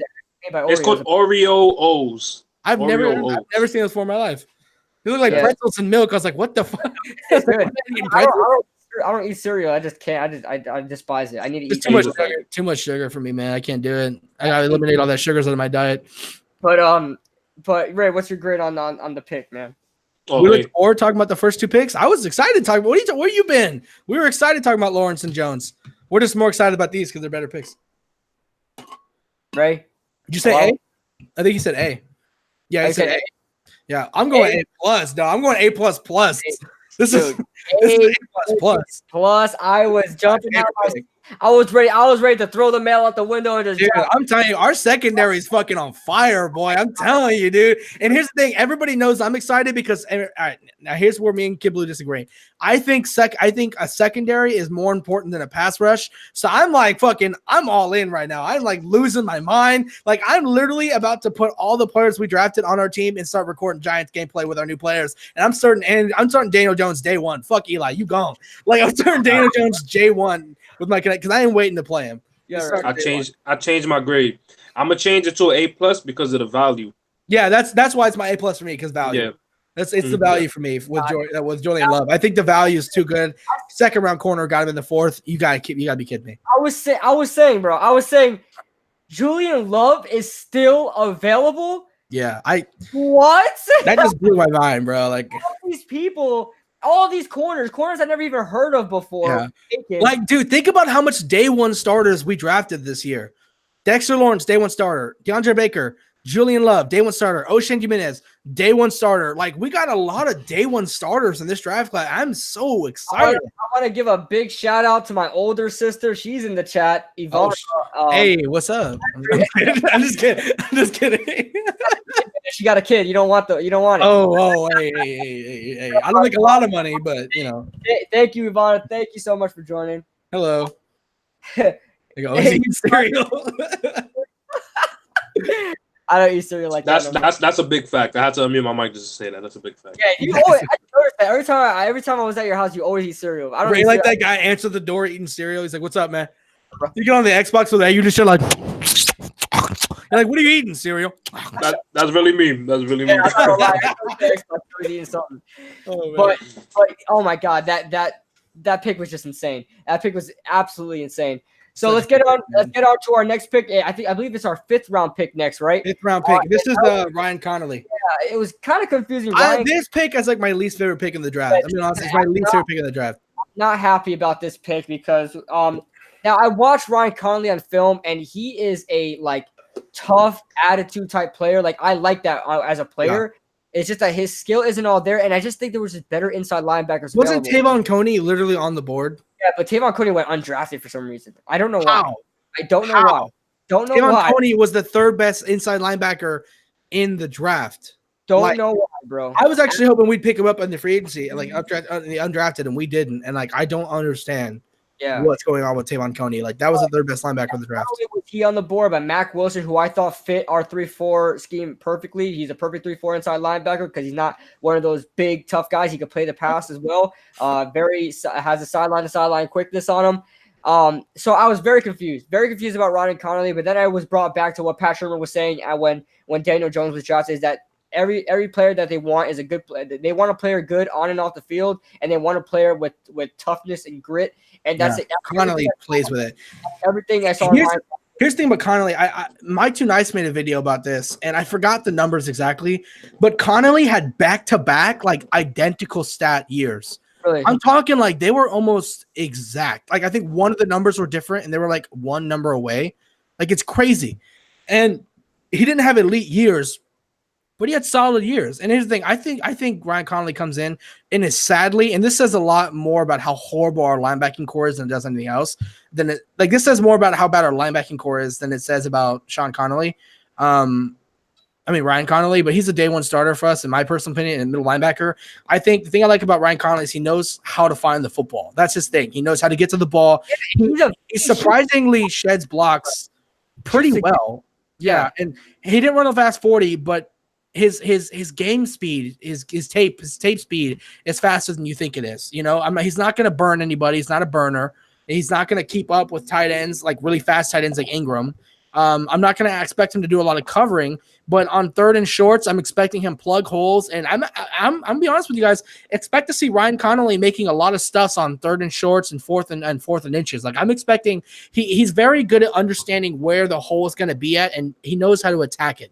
That's the thing about Ryan Connolly. He just has a knack for playing the run, and I think that's why we got him, if I'm being honest with you. Yeah, but then you ran a 4.6? Oh, he did run a fast 40 then. Never mind. Thank you, Esco. I heard they got him for special teams, though. I heard that was the main reason. He's going to start at special teams. He'll start in special teams, but I expect him to play a lot of reps in middle linebacker this year. Yeah. He may even win the draft if he can stay healthy for his entire life. Chase Blackburn had that neck. Exactly. I think that's his NFL confirmation. He's like a Chase Blackburn kind of guy. But with Ryan Connolly, everything I see from him is insane attitude and grit on the field. Every time he makes a tackle, he's like, ah! He's hype as fuck. He's hype as fuck. Just really hype, man. And here's one thing. This guy has no regard for your life. Yeah, he will die with them kneecaps without a hesitation. When he tackles you, the dude just runs right into you, and he has a crazy wrap up and spin tackle that I see that was absolutely insane. That I saw that I didn't know a dude can do that at that size. So that's once he gets his hands on you, it's over. When I see Ryan Connolly on film, I think nasty tackler. Just nasty, just out there, and he shoots the gap extremely well. He's going to be one of those blitzing inside linebackers that we need. Yeah. Almost like I can't really. Who's a great inside linebacker that just loves to shoot the gap? I can't really think of one right now, but he's gonna be good at that. If he's not good at anything else, he's gonna be good at shooting the gap on rundowns and things like that. Let me see here. If you guys are liking the podcast, make sure you sub to me. Yeah, he left his name out. Finally, because he doesn't upload videos. Yeah, right. Right. You're not gonna get subscribers if you don't upload videos. Shut up. I got 29. All right. Don't be a hater because I have more subscribers than you when you had one video. All right. Listen, everybody. I don't want anybody to encourage Raymond's behavior. Do not subscribe to this guy unless he freaking makes a video. I'm done. Listen. Don't listen to him, all right? I made his account. I'm the owner of Kid Blue RB27, all right? I'm Kid Blue RB27. It's supposed to be a gaming channel. It turned into what it is now. Shut up. I made the email. I made this account. It's mine, all right? No, not even close. Not even close. All right, so Ryan Connolly, the grade I give for Ryan Connolly, I'm going to give it a B-. I had it, I think in my video, I had it like a C+ something like that. It's just that Tavon Coney and Mac Wilson were there. So that being said, that's why I have to rate it so low at a B-. But I do think he can start for the team. What do you guys think? I think he can. I'm gonna give it a C+ though. I think it's a bad pick. I like Tavon Coney, not a bad player, bad pick. I think he would have fell later. I'm actually not on the Kool-Aid with this pick. We said a lot of good things about Tavon Coney. There are a lot of bad things. He lacks some instinct sometimes. And like he does not play the pass very well. This is a passing league. I care more if you can cover than if you can play the run. Like I said, that's the thing about Tavon Coney. There's a reason he went all the way into the 5th round. I think he could have slipped into the 6th. So I'm gonna have to give this a C. All right, I'm gonna give it a B-. B-. I do like Tavon. I do like Ryan Connolly though. Don't take that away from the fact I do like him. Just not in the 5th. Yeah, of course. So let's move on to our next pick, and I believe that was Darius Slayton, the wide receiver out of Auburn. Now, this pick. I like this pick, but I'll tell you what my problems with Darius Slayton. But here's the thing: I watched him on film. I thought your problem was gonna be the fact that we didn't take Gary Jennings. Oh no, yo, I was pissed when Seattle took him. Oh, you have DK Metcalf. What the hell do you need Gary Jennings for? But I was like, oh man, I was mad. But Darius Slayton. Now I'm very on and off with Darius Slayton because if you watch his film, he's made some plays where he makes crazy catches. Jarrett Stidham can't throw a deep ball for his absolute life. I mean, Jarrett Stidham had a terrible deep ball. He's not the fastest kid in the draft. You are absolutely high. Andy Isabella is the fastest person in this draft. But go ahead, sorry. But Slayton's a burner. He's not a route runner, but he's a burner. He's gonna be like a Deshaun Jackson or a Ted Ginn type guy, just run up the field and catch the ball. But here's the problem. He's not very good at catching the ball. I mean, he has a 50-50 chance of catching the ball. I don't know what it is. Dude cannot catch the ball. He catches the ball at times. He's very confusing. See, he catches crazy contested balls. We have to jump in the air and kind of save Jarrett Stidham's butt and stop for the ball and make a crazy catch. But then he has some plays where it's an easy curl route and the guy just flat out drops it. And on third down, he drops the ball. I mean, I was like, can this guy be a dependable wide receiver? Probably not. But I could envision him. He's a fifth round pick. I could envision him as a decent gunner. Probably use him on special teams. We may use him occasionally as a wide receiver. I just don't see it with how stacked our wide receivers right now. But I just don't see it. So that's pretty much all I got to say from Darius Slayton. I don't really have much to say about him. I'm not really a big fan of him. If I had to give it a grade, I'm going to say a C+. I'm not really a huge fan. I think he can do some stuff, but I just can't. He can't catch the ball. At 50, he has a 50% chance of catching the ball, and that's just not the odds I like. But go ahead. You're kind of just taking it out. You take all the words out on my mouth, man. I mean, he's a burner off top. He's something we needed. We needed a bigger guy who could burn up top. Sterling Shepard was not going to do that. Golden Tate wasn't going to do that. I think people overrate how much you need somebody who can take the head off of defense. I don't think it's as important as people think it is. It's a very situational type receiver. I think he is our day one number 3 receiver. I think he can be more than that, and I think he could definitely become more than that, though. I do. Right now, he's penciled in as just a deep threat, over the top kind of guy, and if that's all he ever becomes, I will be disappointed. I do not want a one-trick pony at my receiver position, but right now he is that, and I think he become more. And like you said, he has a serious dropping problem, like Evan Ingram does. And if he can fix that and he can become more sure-handed, like Sterling Shepard, or like Golden Tate specifically, then I'm very excited to see what Darius Slayton's going to be. I'm going to give this a solid B+ for now, though, just because I like the value that we got him in. So okay. See, look, Jzach said exactly what I would have said. He's a perfect number 3 receiver, and I have the same exact rating for him, B+. I feel like he's going to fit the number 3 receiver role perfectly, and catch that damn ball. And through development, because he's in a. I'm not gonna expect it for the first year, second year, third year. I'm gonna expect him to be improving and probably be competing for the number 2 spot. That's what I'm gonna say. But for now, I'm not expecting too much. But I know that he's gonna be able to like fill his role as the number 3 receiver. But we'll see. Here's the thing. I don't think he's gonna be number 3. I don't think he's gonna be. He might be. I think right now he's fighting for the 4th or 5th spot. I don't think he's fighting for number 3. I don't think Cody Latimer or Cody Latimer will blow him out the water. Golden Tate, Sterling Shepard, Cody Latimer, even Corey Coleman are better receivers than Darius Slayton. So he's fighting for the 4th or 5th spot in my opinion. I think he's going to be a special teams guy. I think the Giants drafted him to be a gunner. And on top of that, we have Benny Fowler here too. So I mean, I don't think our wide receiver core is so stacked right now. He has a lot of work to do. He needs to catch those balls in practice and preseason if he wants to make the team. Because I don't care how fast you are. If you can't catch the ball, I'm cutting you. That's what it is. What it is, you know. But yeah, I'm gonna leave it at a C+. But who's our next pick, man? Who's our next pick? Was it Corey Ballentine is next? This one is Corey Ballentine. Yeah. All right. So Corey Ballentine. First off, prayers up to my guy for Corey Ballentine. The guy was shot. I don't know where he was shot. I don't see any articles saying where he was shot. That's pretty significant. What you mean, like body wise or location? His body. He was shot in his glute. His what? His glute. His butt. Oh, my son was shot in his butt. Yeah, he was shot in his butt. Yeah. God. That is. Oh, my son got shot in the butt. Oh my God. Yeah, Lord. but I heard he's expected to recover fast. Not really a Yeah, he serious. actually got released from the hospital today, so that's good. Yeah. That's good. Yeah. It's very unfortunate for his friend though that did die. Yeah, Dude, that is sad. insane. Imagine being drafted and your best friend dies. I mean, His best friend? yeah, he was that was his best friend. his best friend.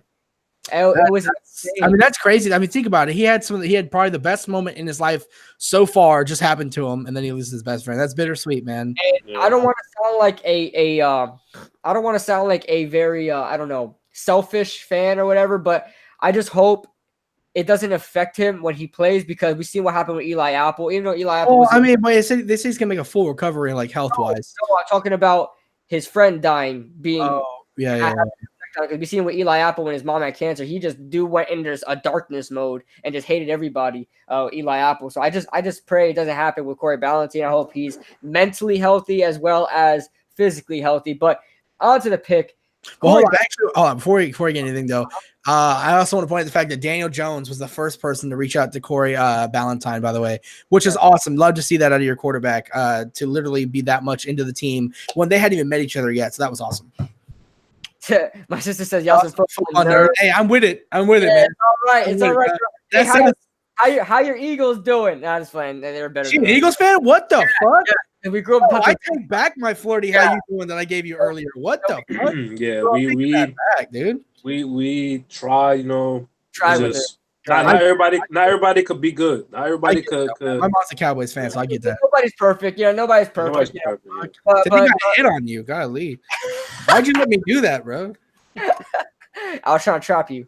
But but yeah, onto the Corey Ballentine. I love this pick. I'm gonna give it I'm just gonna give it an A right there, solid A right there. A lot of people are gonna complain that we drafted too many corners in this draft. I say you can't draft too many corners. Yeah. With the personnel we had right now, we cannot draft enough. Janoris Jenkins, you never know what you're going to get from him. Yep. Sam Beal, we really, literally don't know what we're going to get from him. I mean, same goes for DeAndre Baker and Julian Love. We have no idea what we're going to get from those two either. Because they all have the same amount of experience as Beal does. Oh, shit. Exactly. So going into the roster, before the draft, forget about DeAndre Baker, forget about Julian Love. Yeah. Literally, we don't even know what's going on with corner right now. Yeah. We don't. And then our third corner was Grant Haley. I mean, come on. Maybe Antonio Hamilton is still there. I don't know if he got re-signed. I think he did. I think did Hamilton get signed? But I don't think so. But anyway, I mean, you can't go wrong. You have to. It was a smart move to get another cornerback here, and the value. The guy was projected, even out of a small school, he was projected to go in like I don't know the 5th round, probably something like that. And just because he was at a small school too, the guy, and on top of that, he's not highly graded because he barely played. He has little experience. We don't ever put that into effect with quarterbacks or anything else. But with the cornerback, I guess we do.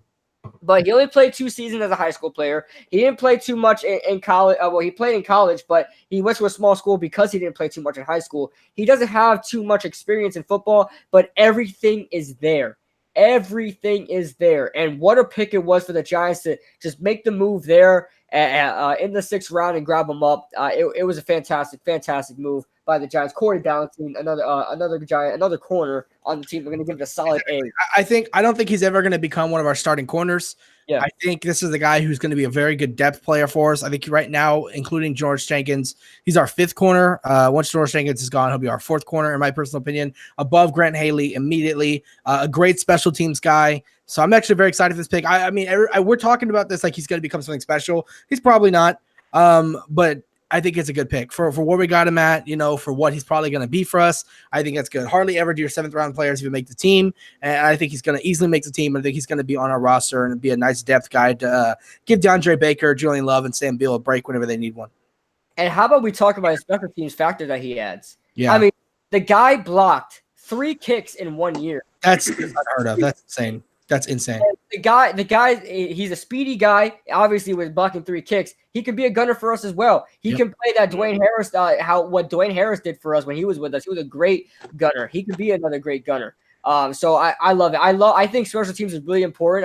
I think when you head towards the 6th and 7th rounds, I think that's when you start drafting for special teams. I think you stop focusing on depth. If you can get depth out of a special teams player at natural positions, then that's all for it. Go for it. I think Corey Ballentine can be that guy, but I think we got him to add that special teams factor. I think it's a fantastic grab. I think it was a smart move by Gettleman. I'm gonna give it a straight B plus just because of value. Yeah. What about you, Ray?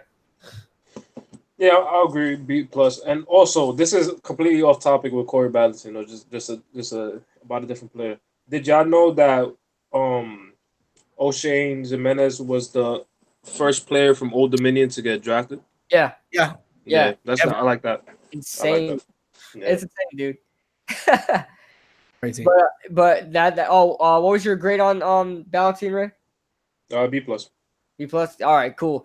So let's get to our 7th round picks now. And one of them I really don't like, and one of them I really like. And let's start with obviously the first guy there, George Afaso Ajay, whatever. No, it's Asafo Adejai. Whatever. I'm gonna call him. I know how to say these weird ass names. George Asafo Adejai. I'm gonna call him George Double A. It's called Georgie. It's called Georgie. Georgie Double A. So, George, listen, George. Okay, I watched film on Double A, and I was impressed. Very impressed. This is one of my favorite picks of the draft. It's one of my favorite picks. I literally went into this thinking, all right, a late round offensive tackle. I mean, what am I really expecting out of this dude? I think this guy needs to start day one. I was like, okay, let's watch him. And I watched the Mississippi State film, and you have Montez Sweat. Say what you want about Montez Sweat. He should be better than a 7th round offensive tackle. And then Jeffrey Simmons as well there. On top of some other players I'm not really. Montez Sweat didn't do shit against George. Yeah. If you watch him on Mississippi State, he held his own on Montez Sweat. People want to talk about Montez Sweat so good. Montez Sweat didn't do shit against George. Listen, he faced off it. Jeffrey Simmons went against Georgie a couple times, and George didn't demolish him or anything, but he held his own. Yep. I was like, hold on. Did we just get a late round steal? Did we just get a David Deal in this draft? He's definitely a better run blocker than he is a pass blocker, and I think that's what we need. Saquon Barkley likes to bounce it outside, and now he's got a guy that will hold that block. And Golden Tate, by the way, a very, very underrated run blocker. You know who else is a very good run blocker who seems to get no credit on this team? Sterling Shepard. Go watch that Jaguars play that Odell had. I'm sorry, that don't happen without Sterling Shepard. That play does not happen without him. I think having 2 good run blocking receivers on both of the left side, and now you got 2 run blocking tackles. Saquon Barkley's going to have a fun time bouncing it outside like he likes to. So I'm really excited for this. That has a good point. George and Sweat may face off again. Yes, they will. And I want to see it, boy. I want to see it. Listen, I think George, and I know Bad Dog made a video. I don't know if Bad Dog is still in here, but I know Bad Dog made a video saying, should we sign Mike Remmers? And that's all depending on George AA, because I don't want Remmers. I want the guy from the Chiefs. What's his name? He was from the Chiefs. Mike Too Nice talked about him in one of his videos. Schrader or something like that? Is it Schrader? I prefer Schrader over Falcons. Yeah. Why would you get the guy from the Vikings who they had a horrible offensive line over Schrader? Like, what the hell? I heard Schrader fell off. I heard he went for one of the best tackles. I heard he fell off. I don't know. Yeah, but he still had a better season than But I'd probably get Schrader, but I'm really confident in George AA. I can't wait. Listen, he's one of the guys I can't wait to watch in the preseason, just because I'm so excited about having our offensive line complete. We've been thinking about this right tackle position for a whole year now. We're not done building either. I mean, Nate Solder's old. We need his replacement. We just need a center. So Zeiler's still 28, so I mean, So I just want our right tackle spot to just be secure, so we could just have that weight off of our shoulders that the tackle spot is actually filled, and whoever is our quarterback, Daniel Jones, Eli Manning, they're going to be protected. So with George AA, I think he's a decent pass blocker, but he's a phenomenal. I mean, a great blocker. This guy loves to hit the second level. I mean, he's a guy. Yeah, bro. He's looking for another person to hit, man. I love it. After he knocks somebody down, Hernandez type guy, man. Yeah, after he knocks someone down, pushes them out the way, he moves onto the second level, gets to that linebacker. He plays to the whistle. I love to see that. You never want to see an offensive lineman that just does his part and sits there and watches the running back go, because the running back needs help getting past the second level. A lot of times, probably 8 times out of 10, you're going to see the running back needs the offensive lineman to move up on the field. He definitely does that. And in run blocking, I mean, he's extremely strong. And listen, if Greg Little is a tackle at the NFL level. So is this guy. A lot of people are saying he's a guard. When he was drafted, everybody's saying he was a guard. I didn't know anything about the guy, so I'm like, okay, we got a guard. That's weird. No, we need a guard. We need a tackle. And then I find out he's a right tackle for Kentucky. I'm like, the hell? And on top of that, the guy in practice had to face off against Josh Allen every practice. He played Josh Allen. Like, are you kidding me? Like, so Josh Allen plays on the right side and he plays on the right tackle, so they don't play on the same side. But of course, they took reps against each other, you know. So this guy got to play against Josh Allen, so he knows what it's like to play against speed. You know what I'm saying? So I like it. I like to pick a lot. John Gold says he had to go. All right, man. Appreciate that. Later, man. See you later, man. Odell Beckham says steal in the 7th round. Absolutely a steal in the 7th round. O lineman, don't want him. Are you talking about Falcons O lineman, Jeffrey? Falcons or Vikings O lineman? Yeah, that's what he was talking about. Yeah, I mean, like, I'm not saying that George Asafo Adejai is going to be some sort of, you know, he's going to be a franchise right tackle, but he's definitely an upgrade over Chad Wheeler right now. So he's definitely an upgrade. And listen, I think he has the ability to develop, man. I really, really think he does. I think he gets one of those things right, and that's run blocking. So it's going to be hard to find talent like that late in the round. So I'm very happy about the pick. Very happy. So I'll give my final grade. The Jai pick, I'm going to give whatever AA. I'm going to give it a solid like A-. Yeah. I'm going to give it a B+. Give it a B+. What about you, Ray? I'm not going to give it a rating because I don't know too much about. I haven't watched really film on him, so I'm not going to give it a rating. You're going to be impressed. I'm not going to lie. You're going to be impressed. I had a 4th to 5th round grade on the guy when I was watching him on film. I really liked him. And you know, you look at all these other guys, a couple other guys that were drafted. You know, you're wondering how are they drafted and not, you know, Love early or George AA early or whatever it is. This draft was so freaking weird. I mean, I can't even explain, guy. I mean, have you ever seen a weirder draft than this? No, sir. It's insane. It's insane. He said he went against Josh Allen in practice a lot. Yes, he did. He played against him a lot. I'm sure he did. Marjorie says James O'Hagan center assigned undrafted. I haven't looked at the free agents yet. I'm gonna look into it, then watch their films. Because I'm a huge undrafted guy. I love undrafted people. That's pretty much why I named the show that. Love the underdogs and the sleeper guys and all that stuff. The long shots, love that. So I'm gonna make a whole separate video on that.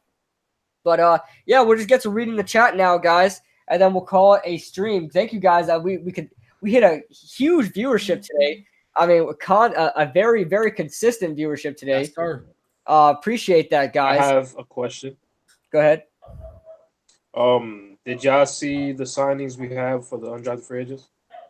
No, that's what I was just saying. that we didn't. I didn't look at it yet. I'm gonna watch film on it. Oh yeah, we forgot Chris Slayton. We forgot the other guy, the last guy. Here's the thing. I don't care too much for this pick. Yeah, I don't care about this guy. This guy is not gonna make the team.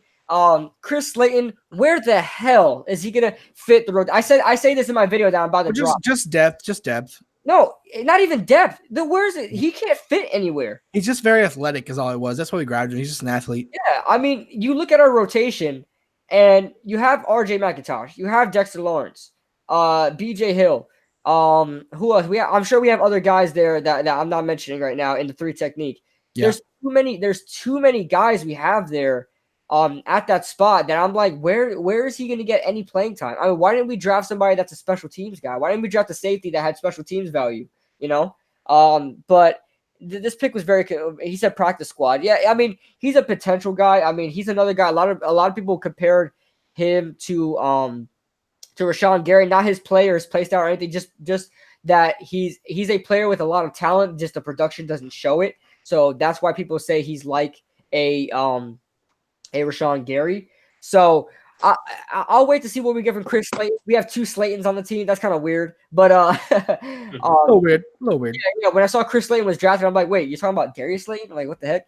But I watched him on film, and he's not a bad player. I'll definitely go out to say that he's definitely a drafted player. But I'm not gonna say he's gonna make the team in any way. And maybe practice squad. Most likely practice squad. That's pretty much where these drafted guys go. But that's pretty much. I'm gonna give it a C. I'm gonna give it a C for Slayton. I had it as a D+ on my videos. I'm gonna stick with that D+. It's a 7th-round pick. You really cannot make a bad 7th-round pick unless somebody crazy falls to you. So I'm just going to give it a nice C+. I mean, just be generous because you can't make a bad 7th-round pick. Let's be honest with you. If they flop, nobody expected anything. If they become awesome, you're a genius. Unless somebody insane like falls to the 7th round, who definitely should be going higher. Tavon Coney. Then I would just give it like a C+. It's whatever. 7th-round pick. Ivana, you guys already lost Foles. You said we're losing Foles. You already lost him like 2 months ago. Where are you at, girl? What the hell? He's a Jaguar now. You got Wentz. You got beat up, freaking peg-legged Wentz. Next thing she's gonna type in the chat, I can't believe we traded LaShawn McCoy. We don't trade. All right, Ray. What's your grade on our final pick, Chris Slayton? I don't know this guy. I'm just giving him a D just because I don't know him. Well, there's that. Mike Nick says, great stream. You guys really know your stuff and love your passion for the game. I love watching people who share the same passion of the game with me. Yeah, guys, I'll be really confident when I say this, that when you guys join this stream, you guys are gonna get nothing but actual analysis from us. Yeah. I'm not saying this as a shameless plug. We are people that do our research. I watch film constantly, like religiously. Yeah. I can tell you right now, I've been on YouTube for about 4 or 5 years. I remember how long I'm in. I think 5 years now, 2019 from 2014. 5 years, and usually during draft time, it's very rare I'm wrong. I'll say this without being very I don't know, without gloating or anything like that. I'm very rarely wrong on what I analyze from these players. And I know Jzach hasn't been on YouTube very long, but I'm sure. What a narcissistic piece of shit. I know Jzach hasn't been on YouTube for very long, but I'm sure me and him think alike. So you guys can trust our opinions. I can guarantee you right now, you guys can trust our opinions a lot more than you could trust ESPN. Trust me on that. You guys better come to us for our analysis. Besides all these Max Kellerman, we're better than Max Kellerman. Well, pay us millions. Oh, speaking of Max Kellerman, did you hear what the hell he said? He said Daniel Jones has to be a Hall of Famer for this pick. I'm like, what the fuck? Like, are you kidding me? Yeah, he better. The Giants took a running back at number 2, and you're going to give Daniel Jones shit because we took a quarterback at 6 that you don't know. That's stupid. Like, I'm sorry. Like, that's stupid. Like, I cannot believe he said that. That was crazy. Listen, Max Kellerman, and there are people defending the pick now. Like, I think Stephen A. Smith came out and he kind of sympathized with the pick a little bit. Didn't hate it as much as Max Kellerman, but Max Kellerman is not a Giants fan, dude. Yeah, this guy can't be. He never ever has anything positive to say about the team. I mean, he will. Well, I mean, you don't have to be a Giants fan to be critical. I don't agree with that. Like, no, but if the team's got. Yeah, I don't know. I just think that it's his opinion. I don't think it just means he's not a Giants fan. If anything, you could argue that he's even more of a Giants fan because he's got so much negative things to say because he cares too much. Here's the thing. He loves Saquon Barkley, but he still every time they talk about Dave Gettleman, he still gives Gettleman crap for drafting Saquon Barkley, even though he likes Saquon. I thought he wanted Barkley. I thought he wanted Barkley too. He wanted a quarterback. And that's what he wanted a quarterback. Well, here's the thing though. I don't give anybody crap for saying that Saquon Barkley is the wrong pick because he still could have been. I mean, I'm being honest with you. Like, here's the thing. I've told you before that if Saquon Barkley was just almost not as good as he is, then I would think it's the wrong pick. I've been honest with you. So some people just don't acknowledge how crazy Saquon Barkley's talent is. So I'm being honest with you. So I actually don't think it's crazy when people think Saquon was the wrong pick. Like, even if Darnold, Rosen, Lamar Jackson, and Josh Allen all become garbage quarterbacks and Saquon Barkley becomes the best running back of all time, you could still make the argument that at the time it was the wrong pick. So, I mean, that's why I don't give anybody shit for thinking Saquon was the wrong pick. Because if any other team did it, I got to be honest with you, I might judge them too for taking, especially if they needed a quarterback. But if Daniel Jones works out, then it all worked out in the end. So, I hope so, man. I'm not going to go out too far as say I'm not going to freaking buy Daniel Jones's jersey right now yet, but I'm definitely keeping my eye out for Daniel Jones. Marjorie says, just saw that Brecken Hager highlight film today. He seems solid. I think he's I don't know who that is. I haven't looked at the undrafted free agents yet, but I'll definitely look into that, Marjorie. I want to get your thoughts on the Dolphins GM saying they wouldn't rule out drafting a top quarterback next year. I'm sure they wouldn't have, but I'm sure, I don't know, they skipped out on Haskins. I think they already knew that they were – listen, Arizona took Kyler number 1 overall. That means they knew who Josh Rosen was being shipped off to. So I think the trade was already set in stone before the draft. So that's why Miami really didn't go after a quarterback because they already knew they were getting Rosen. But honestly, at that point, I think Rosen was probably the better choice at 13 if you didn't want to trade up. Rosen was the second best quarterback in this class. So yeah, Rosen was the best I think choice. Rosen was the better choice other than Haskins. He has NFL experience on top of that already, so that helps. And his college tape's just better. Yeah. So Max Kellerman hasn't watched a snap of Jones 100%. Yeah, look, Max Kellerman is going by what his people are saying. The people in his ear, the people in the meetings, they're saying, "Oh, this is what we saw in Max Kellerman. This is what we saw in Daniel Jones talk about." Things like, "Okay, I'm going to run with it." You know, Colin Cowherd, I call him Colin Cowherd. Ever since he had that altercation with Baker Mayfield. Oh yeah, wasn't he like talking shit, and then Baker like came on his channel, and he was like sucking him off. Yeah, and some porn star, like some Lisa Ann type shit, was just on this guy. Yeah, like, I was like, what the fuck? I never said you were. I never compared you to Johnny Manziel. Yeah, I'm like, yeah, I think saying that. Like, so the football better than Johnny Manziel. Literally, that's so much BS because he literally compared the fact that they both wear headbands. I mean, yeah, that was stupid shit I've ever seen in my life. Worst sports media analyst he's worse than Skip. He is worse than Skip Bayless. He's worse than Skip Bayless. I hate that guy. That's just crazy. I couldn't believe that. The guy's an idiot. Hate him. What an idiot. Oof. I gotta pee. All right, man. I'll keep the shot rolling. Just kind of threw that out there. I'll be right back. Right, just kind of threw that out there. Had to be said. So should Eli play or throw Daniel Jones in? If Eli plays anything less than amazing, he's out. I'm just saying that right now. I want to see the guy play now. Yeah. Even if he sucks this year, give him the experience he needs. Or if he sucks this year and he's so bad, then we can take Tua next year. Woo! Here's the thing, guys. Here's what I think about Daniel Jones. Very realistically, I think should Eli Manning – listen, this is different from Kyle Lauletta, guys. Different from Kyle Lauletta. Kyle Lauletta got one chance to shine, and he was pulled from there after having a bad stint in that Redskins game that we were dominating. But Daniel Jones is a first-round talent. Daniel Jones is a first-round pick. So, therefore, if the Giants have a similar season they had last year and Eli Manning is sitting there when maybe we're 1-5, 1-6, you're going to see Daniel Jones there. You're going to see Daniel Jones there, and we're going to see what we get from Daniel Jones. If I'm being honest, I'd probably want Daniel Jones to start no matter what, and I think he is going to start at some point this season. I can guarantee that he is not going to wait. He's not going to wait. Too many times do our quarterbacks like Baker Mayfield, Lamar Jackson, a bunch of guys, Sam Darnold, Josh Rosen, all these guys, every single one of these guys were drafted to sit. They were drafted to sit, and what happens? An injury happens, bad play, and they wind up starting. And I'll mention that when Jzach comes so we can further talk about that. Ivana, don't gas him. Anyone see my brother's you guys know I was born with good eyebrows. I was born with good eyebrows. I don't need to go to the barber for my eyebrows. I just listen. Don't gas him. Don't gas him. It is, man. It is what it is. And let me just give out a shout out to my barber Gilberto, because dude had me right on that fade, bro. I saw that mirror, and I'm usually a little bit disappointed because I never get it the way I wanted to. But he showed me that mirror. I was like, oh my god. I gave him like a freaking $5, like a $6 tip, bro. Was that the barber that I went to when I was over there? It was one of the guys in there. It wasn't Frank. Frank is the guy that cut you. Screw that guy. But I go to Gilberto. I got his card and everything. I'm going to Gilberto. Yeah, shout out to my guy Gilberto. But Phil Simms is a good comparison.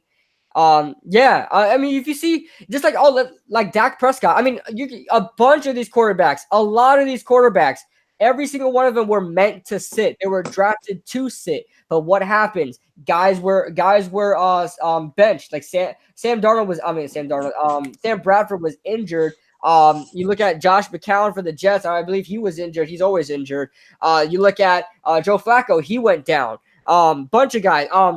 Tyrod Taylor, I believe he just had bad play. I just believe he played terribly, and that's why they pulled him. But Daniel Jones is going to start in this season towards the end. He is going to start, guys. Forget about what Dave Gettleman says about the Green Bay model, the Kansas City model. You're gonna get the Cleveland Browns model. You're gonna get the Baltimore Ravens model. You're gonna get a bunch of those those models there where a quarterback is going to either get injured or just have bad play, and the rookie is going to come in. It's going to happen. Daniel Jones is going to start this year. And I'll bring that up for you guys. What do you got? What do you think about that, Ray? You think Daniel Jones is going to play this year? You going to start? My take on that. Yeah. He probably is gonna play towards the end. We're probably gonna tank this season, and then they're just gonna throw him in to give him some NFL experience. But I don't think he's gonna start if Eli's if we have the mindset to win, or if Eli's doing good, he's not getting thrown in there. Because especially with that contract they have Eli now. Yeah, but I mean, we'll see. I mean, we've seen Joe Flacco, we've seen a bunch of all these other guys. These high paid quarterbacks, they just sat. So Jzach, I just talked to Ray about it. I was saying that, you know, we talk about the Green Bay model, we talk about the Kansas City model and things like that, and maybe Daniel Jones is meant to sit. But as we've seen from most quarterbacks so far in the NFL, especially the newer quarterbacks, most of these guys are meant to sit. They were drafted to sit, but they wind up playing due to unfortunate events. Maybe the team plays badly. You look at Tyrod Taylor last year. Baker Mayfield was meant to sit, and Tyrod Taylor just played terribly, and Baker Mayfield came in and they never went back. You're muted, by the way. And then, I know where you're going. I'll just answer this right now. And then I already know where you're going. Yeah, I know, but I'm going to bring up other guys too, just to bring my point up. Then you look at the Arizona Cardinals. Sam Bradford goes down. Josh Rosen plays. Josh McCown with the Jets. Then Sam Darnold comes in and starts. But Lamar Jackson, when Joe Flacco goes down, Joe Flacco got hurt. Lamar Jackson came in, and when Joe Flacco got healthy, Lamar Jackson stayed in. So, which was the wrong move, by the way. Yeah, definitely the wrong move. Oh my God, especially the playoffs. Oh my God, especially the wizard of the playoffs. I'm not going to get into it. I hate Lamar Jackson. I despise him. But do you see the same thing happening with the Giants, that maybe he plays terribly, or he maybe, God forbid, he gets hurt, and Daniel Jones comes in, starts the rest of the season? I chose a bad time to put food in my mouth. Okay, so Ray says that the Giants are just going to throw him in to get experience because we're just going to have a bad season anyway. But do you think the Giants mid-season, not the end of the season, I got you. Mm-hmm. If Eli gets hurt, then yeah, of course. I think he'll come in, and even if Eli is healthy, he'll finish the season. If Eli doesn't get hurt, no. If Eli has a year like he did 2 years ago, last year, no, I think Eli will finish the year. I think Dave Gettleman is too much of an old school kind of guy to actually let the pressure of fans calling for Daniel Jones to come in because we lost 2 games in a row to actually let Daniel Jones come in. I think Gettleman understands how important it is for that quarterback to sit. So no, I think 100%, unless Eli gets hurt or Eli throws an interception every other drive, like he plays like uncharacteristically bad, like 2000 bad, even worse than that. Then I think that Daniel Jones will come in. Like only if Eli's throwing like 4 picks in like one half or 3 picks in like one half, then maybe Daniel Jones will come in. But besides that, no, I don't. Even if he doesn't play good, I can't see Gettleman actually putting him in. I think Gettleman's too stern, which I think is good on his idea of letting that quarterback sit, which I still think is the best move. Unless Eli gets hurt, I want Jones to sit the whole year, which kind of sucks for me because that means I'd miss out on Tua. I'd miss out. I mean, mainly Tua. I just care about Tua. That means I would miss out on Tua because there's no way we take him, especially if we haven't even seen Daniel Jones do anything. So that really sucked for me because if Daniel Jones isn't my guy, I want to know now while Tua is in the draft class. Or it could work out better for us because we would sit him all year, and then next year he'd suck ass, and then in the draft we have Trevor Lawrence. So it's kind of like, Well, the thing is, what I'm going to say, I feel like it could be either that situation or a situation like how when we faced the Redskins, we did good and they put Kyle Loletta in. They'll do, if we have that scenario, then they'll throw in Daniel Jones. But the thing is, if we have a good season, we're not going to get to because we're probably gonna have like a mid round, late round pick. So even if Daniel Jones doesn't play or does play and we do good, it still doesn't. I still don't think we're gonna get to it at all, to be honest. No, I don't think there's a chance the more we're getting to it, which sucks because that's my favorite player in college football. I really wanted him to end up on the Giants, like nobody's business. Like, I'm gonna be so sad if Tua goes to any team I don't like because I love Tua so much. Like, you guys have no idea how much I love Tua. So I really wanted him to be a Giant. Now there's no chance in the world. But if Jones isn't the guy, then we can probably get Lawrence. But I'm going under the. But Yeah, I have the straight up feeling that Jones is our guy. So yeah, I just have this feeling that Jones is gonna start at some time, at some point. I don't know why. I just feel that way because it's well, not like you probably it's not. feel that way because you've seen it happen consistently. Yeah, yeah, and it's different from Kyle Lauletta because Kyle Lauletta was a 4th-round draft pick and nobody really thought too much of him. But Yeah. Daniel Jones has big expectations. I'm sure So DG wants to see that. okay, but all right, when I bring that up, I mean during that season, a lot of fans was like chanting out for them to play a Lauletta. They wanted to see Lauletta play, but we wasn't paying mind to them. We was just keeping Eli, letting him do his thing. But for that game, since we was doing so good and there was really no point in keeping Eli, we let the fans see how Kyle Lauletta will play. So that's why I feel like if we was in that same situation, we'll throw Daniel Jones in there to not only gain the experience, Yeah, but if just we're to see kicking how some he team, is. if we're kicking some team's ass, well, Yeah. I think they'll throw Jones in there. And I'll tell Yeah. you what, I want to see a ton of Jones in the preseason. I'm talking way more than I Yeah. saw of Webb and Lauletta last year. I want to see barely saw those way guys. more Barely Jones. saw those guys. I want to see way more Daniel Jones this year. But Like, I want to see quickly, a ton of them. Noah's in the chat. He said, "What's up, Kid Blue? What's going on, man?" I had a question that I copied down because I want to talk about it. He said, somebody said, let me go back to the name real quick. TC Oh yeah, didn't we take TC quarterback is in the the free agency? I mean, No. undrafted. Didn't we take an undrafted quarterback? I don't No, I think don't so. think so. We didn't, But, right? I don't know. TC is a G or something like that. Said, "What do you think is the biggest hole we have, and how do we fix it?" Right tackle. I think right tackle is probably the big. No, I'd probably say probably right tackle is our biggest hole. But Or I middle think edge and offensive tackle. But if you ask me right now, TC, whoever asked that question, I think we somewhat patched the holes. I don't think we fixed them. I think we temporarily patched them with the draft picks. But how we fixed it is, I don't know. Maybe if you want to go out and get a Ryan Schrader, or maybe just wait to see what you got from George Asafo Ajay, and then draft a tackle high next year. Asafo Adjai. Yeah, whatever his name is. But still, I think that's how we fix it. Somebody else asked a question I want to get to too. But yeah, I think our biggest hole is right tackle or middle linebacker. You fix that by taking Schrader and then drafting a tackle next year's draft, or just picking one up in free agency. With linebacker, I think it's going to be free agency or draft. I don't know what kind of other. I'm not trying to be an asshole here. I'm not being narcissistic or condescending here, but I don't really know what other kind of answer you wanted us to give besides it's got to be during the draft or free agency. I mean, it's the really only answer there is that kind of question. Yeah, I think Daniel Jones would be a good NFL quarterback, especially with a good run game. Barkley, I think so as well. I think Jones is going to be a good quarterback. Yeah, especially that Jones is going into a system where it's West Coast power run. So you're not telling the quarterback, listen, you're going to be throwing it 40 times a game, because he's not. I mean, Saquon Barkley, Wayne Gallman. I'm really kind of bummed out we didn't get a running back in this draft, because I love the running backs. We got a running back in the undrafted free agent. Oh, please say it was Elijah Holyfield. I'll tell you the name right now. While you talk, continue talking. But there was there's a couple of guys that I wanted there as our third running back, just because. First of all, I don't know what the hell we're not using Wayne Gallman for. For whatever reason, if you're not going to use him, at least replace him. We did use him. He was in a lot when Saquon was tired. Yeah. No, exactly. I mean, no, he had 2 carries a game. That's not enough for me. I mean, you got to play more. I want him to play more. I think Wayne Gallman. Why play him instead of Saquon? Why play him when we got Saquon Barkley? Because I don't want to run Saquon Barkley into the dirt. Every place Saquon was in doesn't mean he wasn't always getting the ball. Yeah, I know. I know. Listen. You need to have a rotation going on. No, I agree with you. But I don't think you need 3 running backs for a good rotation. I think you only really need 2. You can have a 3 running backs on the roster. I mean, you can't go into a season with 2 running backs on the roster. What team? We have Jonathan Stewart, sir. Jonathan Stewart got cut. We literally have. Well, we did. We got a running back. We have 3 now. We picked up Jonathan Hillman out of Rutgers. Yeah, and he's good, by the way. Good take. And Dominic Bragalone from Lehigh.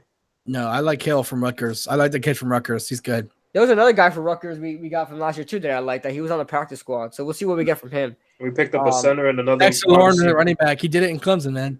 Oh, really? He was better rivalry than Dak versus Wentz. I think so. Maybe. It will be just because of they were in the same draft class. So here's the thing. And I wanted to talk about this as probably our final topic here. That actually I want to bring something up too, but go ahead. Yeah, Dwayne Haskins has a a chip on his shoulder, the Chip, biggest chip you will ever see on your shoulder. I don't think it's the biggest chip, but Well, I I mean, think you're overhyping how big the chip is. Like, it's not like no. Listen, he is. He didn't even look happy to be a Redskin. The dude didn't even look happy that he was. yeah. drafted. I think that's a huge piece of shit move by him too, which I want to get into. Yeah, I mean, I think it was a little too much. I think he should at least show the team a little appreciation that he was drafted. I think he let his emotions get the best of him because he really wanted to be a Giant. He said the league done messed up. And listen, every time we play the Redskins, that is going to be the story. Yes, you have Dak and Wentz, but that's not really the big story when those two teams play because they're just a better team. They're just two good teams playing each other. But when you see Haskins and Jones, that is going to be a rivalry for however long these two players are playing in the same division. These two players are going to be the headlines every time the Giants and Redskins face off. Forget about everybody else. It's going to be these two guys. And if I'm being honest, I think Haskins is going to have his best games against the Giants. I'll say that right now. Bold prediction. I don't think so. I think you're overestimating how good Dwayne Haskins is going to be. I don't think he's good. I just think his work ethic and his hatred for what happened is going to kind of lead him to play in that way. I can see it being the exact opposite, for being honest with you. I can see it clouding his judgment, clouding his play. But I'll tell you what, I've never been more happy that we didn't get Dwayne Haskins than I am now. After seeing such a pathetic attitude from him, I wouldn't touch him with a 10-foot pole. Not after a fucking disgusting attitude the way he had when he got drafted and the way he's acting. He's like, the league done messed up. Like, dude, shut the fuck up. Stop acting like you're Aaron Rodgers. Like, stop acting like you weren't Kyler Murray, dude. You weren't Kyler. Stop acting like you were the guy to get in this draft. Like, you weren't Kyler. Shut up. I mean, don't get me wrong. I didn't like when Rosen said this either about there was 9 mistakes ahead of me. I didn't like that either. In fact, that really bummed me out. But at least Rosen was still appreciative to be drafted. Yeah. Haskins was just like, he was happy. Yeah. He's like, the done league messed up. We got a huge chip. Like, dude, shut up. Like, you think he's acting bigger than he is. I think it's disgusting, and I'm so happy the Giants think. I've never been more happy about it. Every interview you were seeing with Haskins, especially after he was drafted, how does it feel to be drafted? The league done messed up. He's like, I'm extra motivated now. You ever seen that guy in high school? Like, no matter what happened, no matter how cool it was, he like wouldn't let himself act like it was as cool as it was. Mm-hmm. Like, he's that guy. Man, he's like, it's all right. Like, it's whatever, dude. Like, it's like, bro, you just got $1 million. How do you feel? Like, it's all right, bro. Like he's that faggot. Like, I hate it. Like, I actually hate the guy now after seeing that. Actually hate the guy. And Ray, you were about to say something. Look like. Yeah. No, I was about to mention with the whole Josh Rosen trade. Also, he was mentioning how he has a chip in his shoulder because of that whole trade. Oh, I think Rosen deserves that. I think chip. Yeah, I think Rosen chip. Like the Giants passing on Haskins is not a chip on your shoulder. Rosen having his team bail on him after 1 year when he did nothing to deserve that and then get shipped off like used goods. That's a chip on your shoulder. That's a real chip, not this. Does Miami play Arizona at this season? Somebody do a quick Google check in the chat. But we got to see if Miami plays Arizona. But that's a game I'm going to watch because Josh Rosen might light. He's going to light them up. He's going to light them up. Light it up. And, I'm instantly. I know everybody has all that character concerns with Josh Rosen, and it's understandable. He has some cockiness to him, but. In some aspects, I like that in the quarterback. I'll be honest with you, I've never liked Dwayne Haskins' personality. Like, I know I've never met him, so I can't judge him. But I'm one of those people to where, at least I like to think so. I'm really good at judging character by talking to you or by listening to you talk. I'm one of those people. I'm very intuitive, I guess. Like, it's narcissistic to say, but I'm very intuitive when it comes to that kind of stuff. Like, I've been told by a lot of people I should be a psychologist. Like, that's how good I am at reading characters and personalities and stuff. Every time I saw Dwayne Haskins talk, I was like, you just look so fucking narcissistic. I couldn't stand it. Like, he just looks like one of those guys who just thinks he's the shit. He thinks he's everything. And I feel like he's overestimating himself because of that 50 touchdown season. Like, dude, you threw screens in slants and your receivers, Odell Beckham Jr., the shit out of that thing and would just take him home. And now you think you're like the fucking shit. Like, get out of my face, dude. Yeah, he had track stars at running back, dude. Yeah, Terry McLaurin and Paris. I've never been more happy to not see that guy have been on my team. Like, it was actually a small point in time where I was starting to want him, but I was starting to make myself kind of like him. But then every time I'd watch an interview with the guy, I'd be like, God, I do not like you, man. Like, fucking hell. There's something about you I don't like. Noah says, hopefully Rosen is a future for Miami, and I think he will be. I honestly think he will. I think if they rebuild around him like the Arizona Cardinals couldn't, I think he will be the guy in Miami. And I'll say this right now, I'm honestly a Rosen fan now. I've been a Rosen fan, bro. Hell yeah, I'm rooting for Rosen so bad. Yeah. I'm rooting for him to succeed. I especially want to succeed and rub it in Arizona's face. What they're missing out on. Of course, I think Kyler Murray probably gonna be better. Of course, don't sleep on the Redskins. I'm not. I think the Redskins are a great team. I think they're gonna be a good team. Yeah, they have. I think Haskins is going to have a good season because once again, just like in Ohio State, he's going to have a really good offensive line and he's going to have good receivers around him. So I think his numbers once again are going to be inflated and people are going to overhype him again. And guess what? He has one of his receivers on the team now. Terry McLaurin got drafted to the Redskins as well. Yeah. So, we'll see what happens with that. I don't know, where did Paris Campbell go? Did he go to Baltimore? I know Marquise Brown went there, but I know they drafted 2 wide receivers. Who did go? Wow, who did go to? Where did Paris Campbell go? He didn't go to Baltimore. He didn't go to Baltimore. He didn't go to Baltimore. Yeah. No. Because I know Baltimore got 2 receivers. Did the Cards draft anyone to protect Kyler Murray? I don't remember. I think they did in the later rounds. No, it's not Jawan. Jawan Taylor. The Jags got Jawan Taylor, which is insane. Yeah. The Jags got Jawan Taylor and Josh Allen. That's insane. They got it legit. I don't know. The Redskins are a legit team. They have a really legit roster. Oh, he went to the Colts. Thank you. It's Colts. Yeah, Colts. Yeah, I should have known that.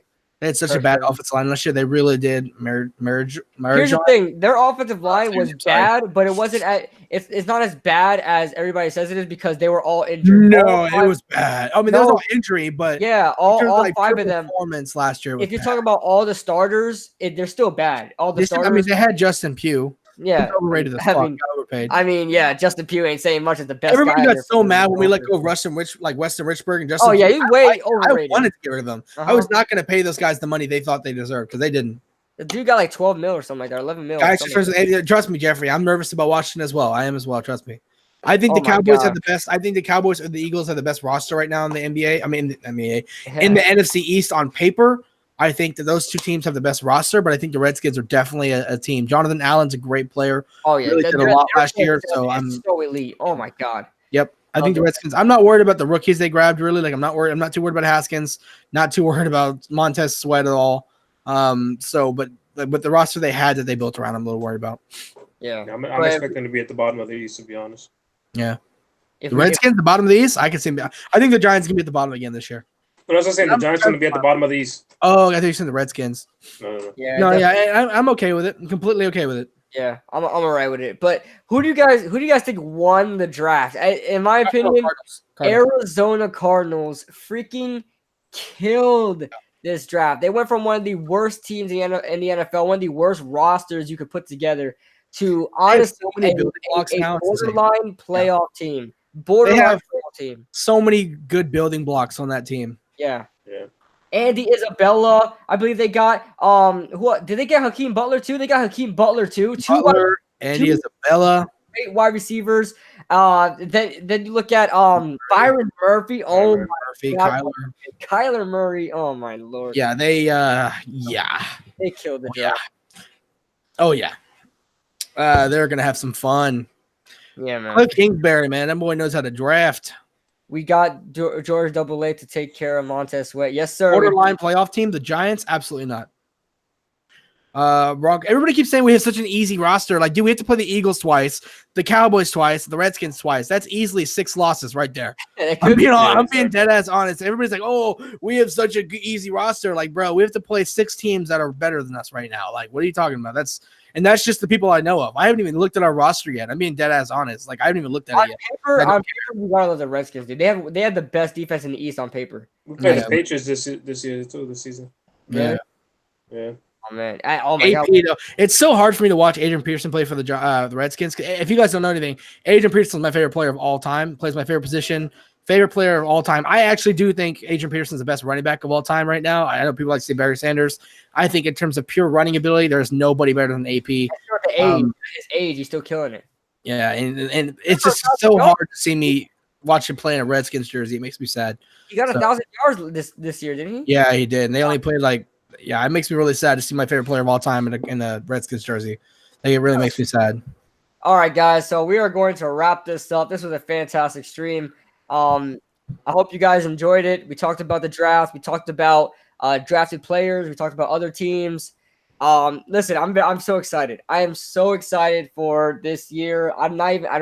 Honestly, I know people are gonna hate me for saying this, but I'm not excited for any wins or anything like that. I'm excited for the players. See how we're gonna build this roster. Yeah, how are we gonna build this roster? I love where the team is going right now. Sure, I could have had it in some other way, Noah. but Haskins Noah's picture. Who is that? who? Noah? No, is that Haskins? I know he's a Cardinals fan, but it looks like Tua or Kyler. Let me look at it. No, he's right-handed, so it's not Tua. No, who's in your picture, buddy? Is that Haskins? That's not Haskins. He's not dark enough to be Haskins. It says HTTR, so it's got to be Haskins. Maybe. What does HTTR mean? Hail to the Redskins. Yeah, it's Haskins. It is Haskins. He looks so light-skinned. Oh. But what you call? Oh, Haskins also asked Joe Theismann to wear his number 7. Yeah. So that's gonna be interesting because I don't think he's gonna be. Man, I do not like Haskins, dude. I'm telling you, like, I do not like that guy. I do not like that guy. All right, let's move on. Wrap this up. Make sure you guys hit that like before we go. You guys killed it in the chat today. You guys killed it with the views today. Fantastic stream, fantastic podcast. This was episode 11, guys. Thank you guys so much for keeping this thing going. If it weren't for you guys, we probably wouldn't be doing this. If I consistently had like 8 viewers, I probably wouldn't do it. So you guys are awesome for doing it. Entitled Haskins strikes again. Kid Blue is litty like a titty. Okay, that's cool. Make sure to unsub to Jzach and Kid Blue RB27 and leave a video. I mean, this like on every video. And how about you leave a video? And write the most negative and write the most negative comment on every video. And make sure to subscribe to the best channel ever, Big Blue News. He's like, I got one video. That doesn't give I got one video. Listen, you see me with the look. I was wearing this jacket during that video too. You feel me? So throwback. This is an ode to that video. All right. You said ode. I'm dead. Yeah. All right, man. All right, guys. Great stream. Fantastic. Thank you guys for joining in. You guys were awesome. Be sure to tune in. I'm probably gonna move the show to about 7:30 just because my work schedule is like so. I mean, as soon as I get home from work, I like have to quickly make the stream and stuff like that and get ready to stream. So it's probably gonna be pushed back to 7:30 now, guys. Just so you guys know, everybody in the chat and Jzach and Ray, probably gonna be pushed to 7:30 now. Just so I have a little bit more time to get prepared because every week I'm constantly coming home and having to make the thing. So thank you guys. You guys were awesome, and we will see you guys in the next stream. Later.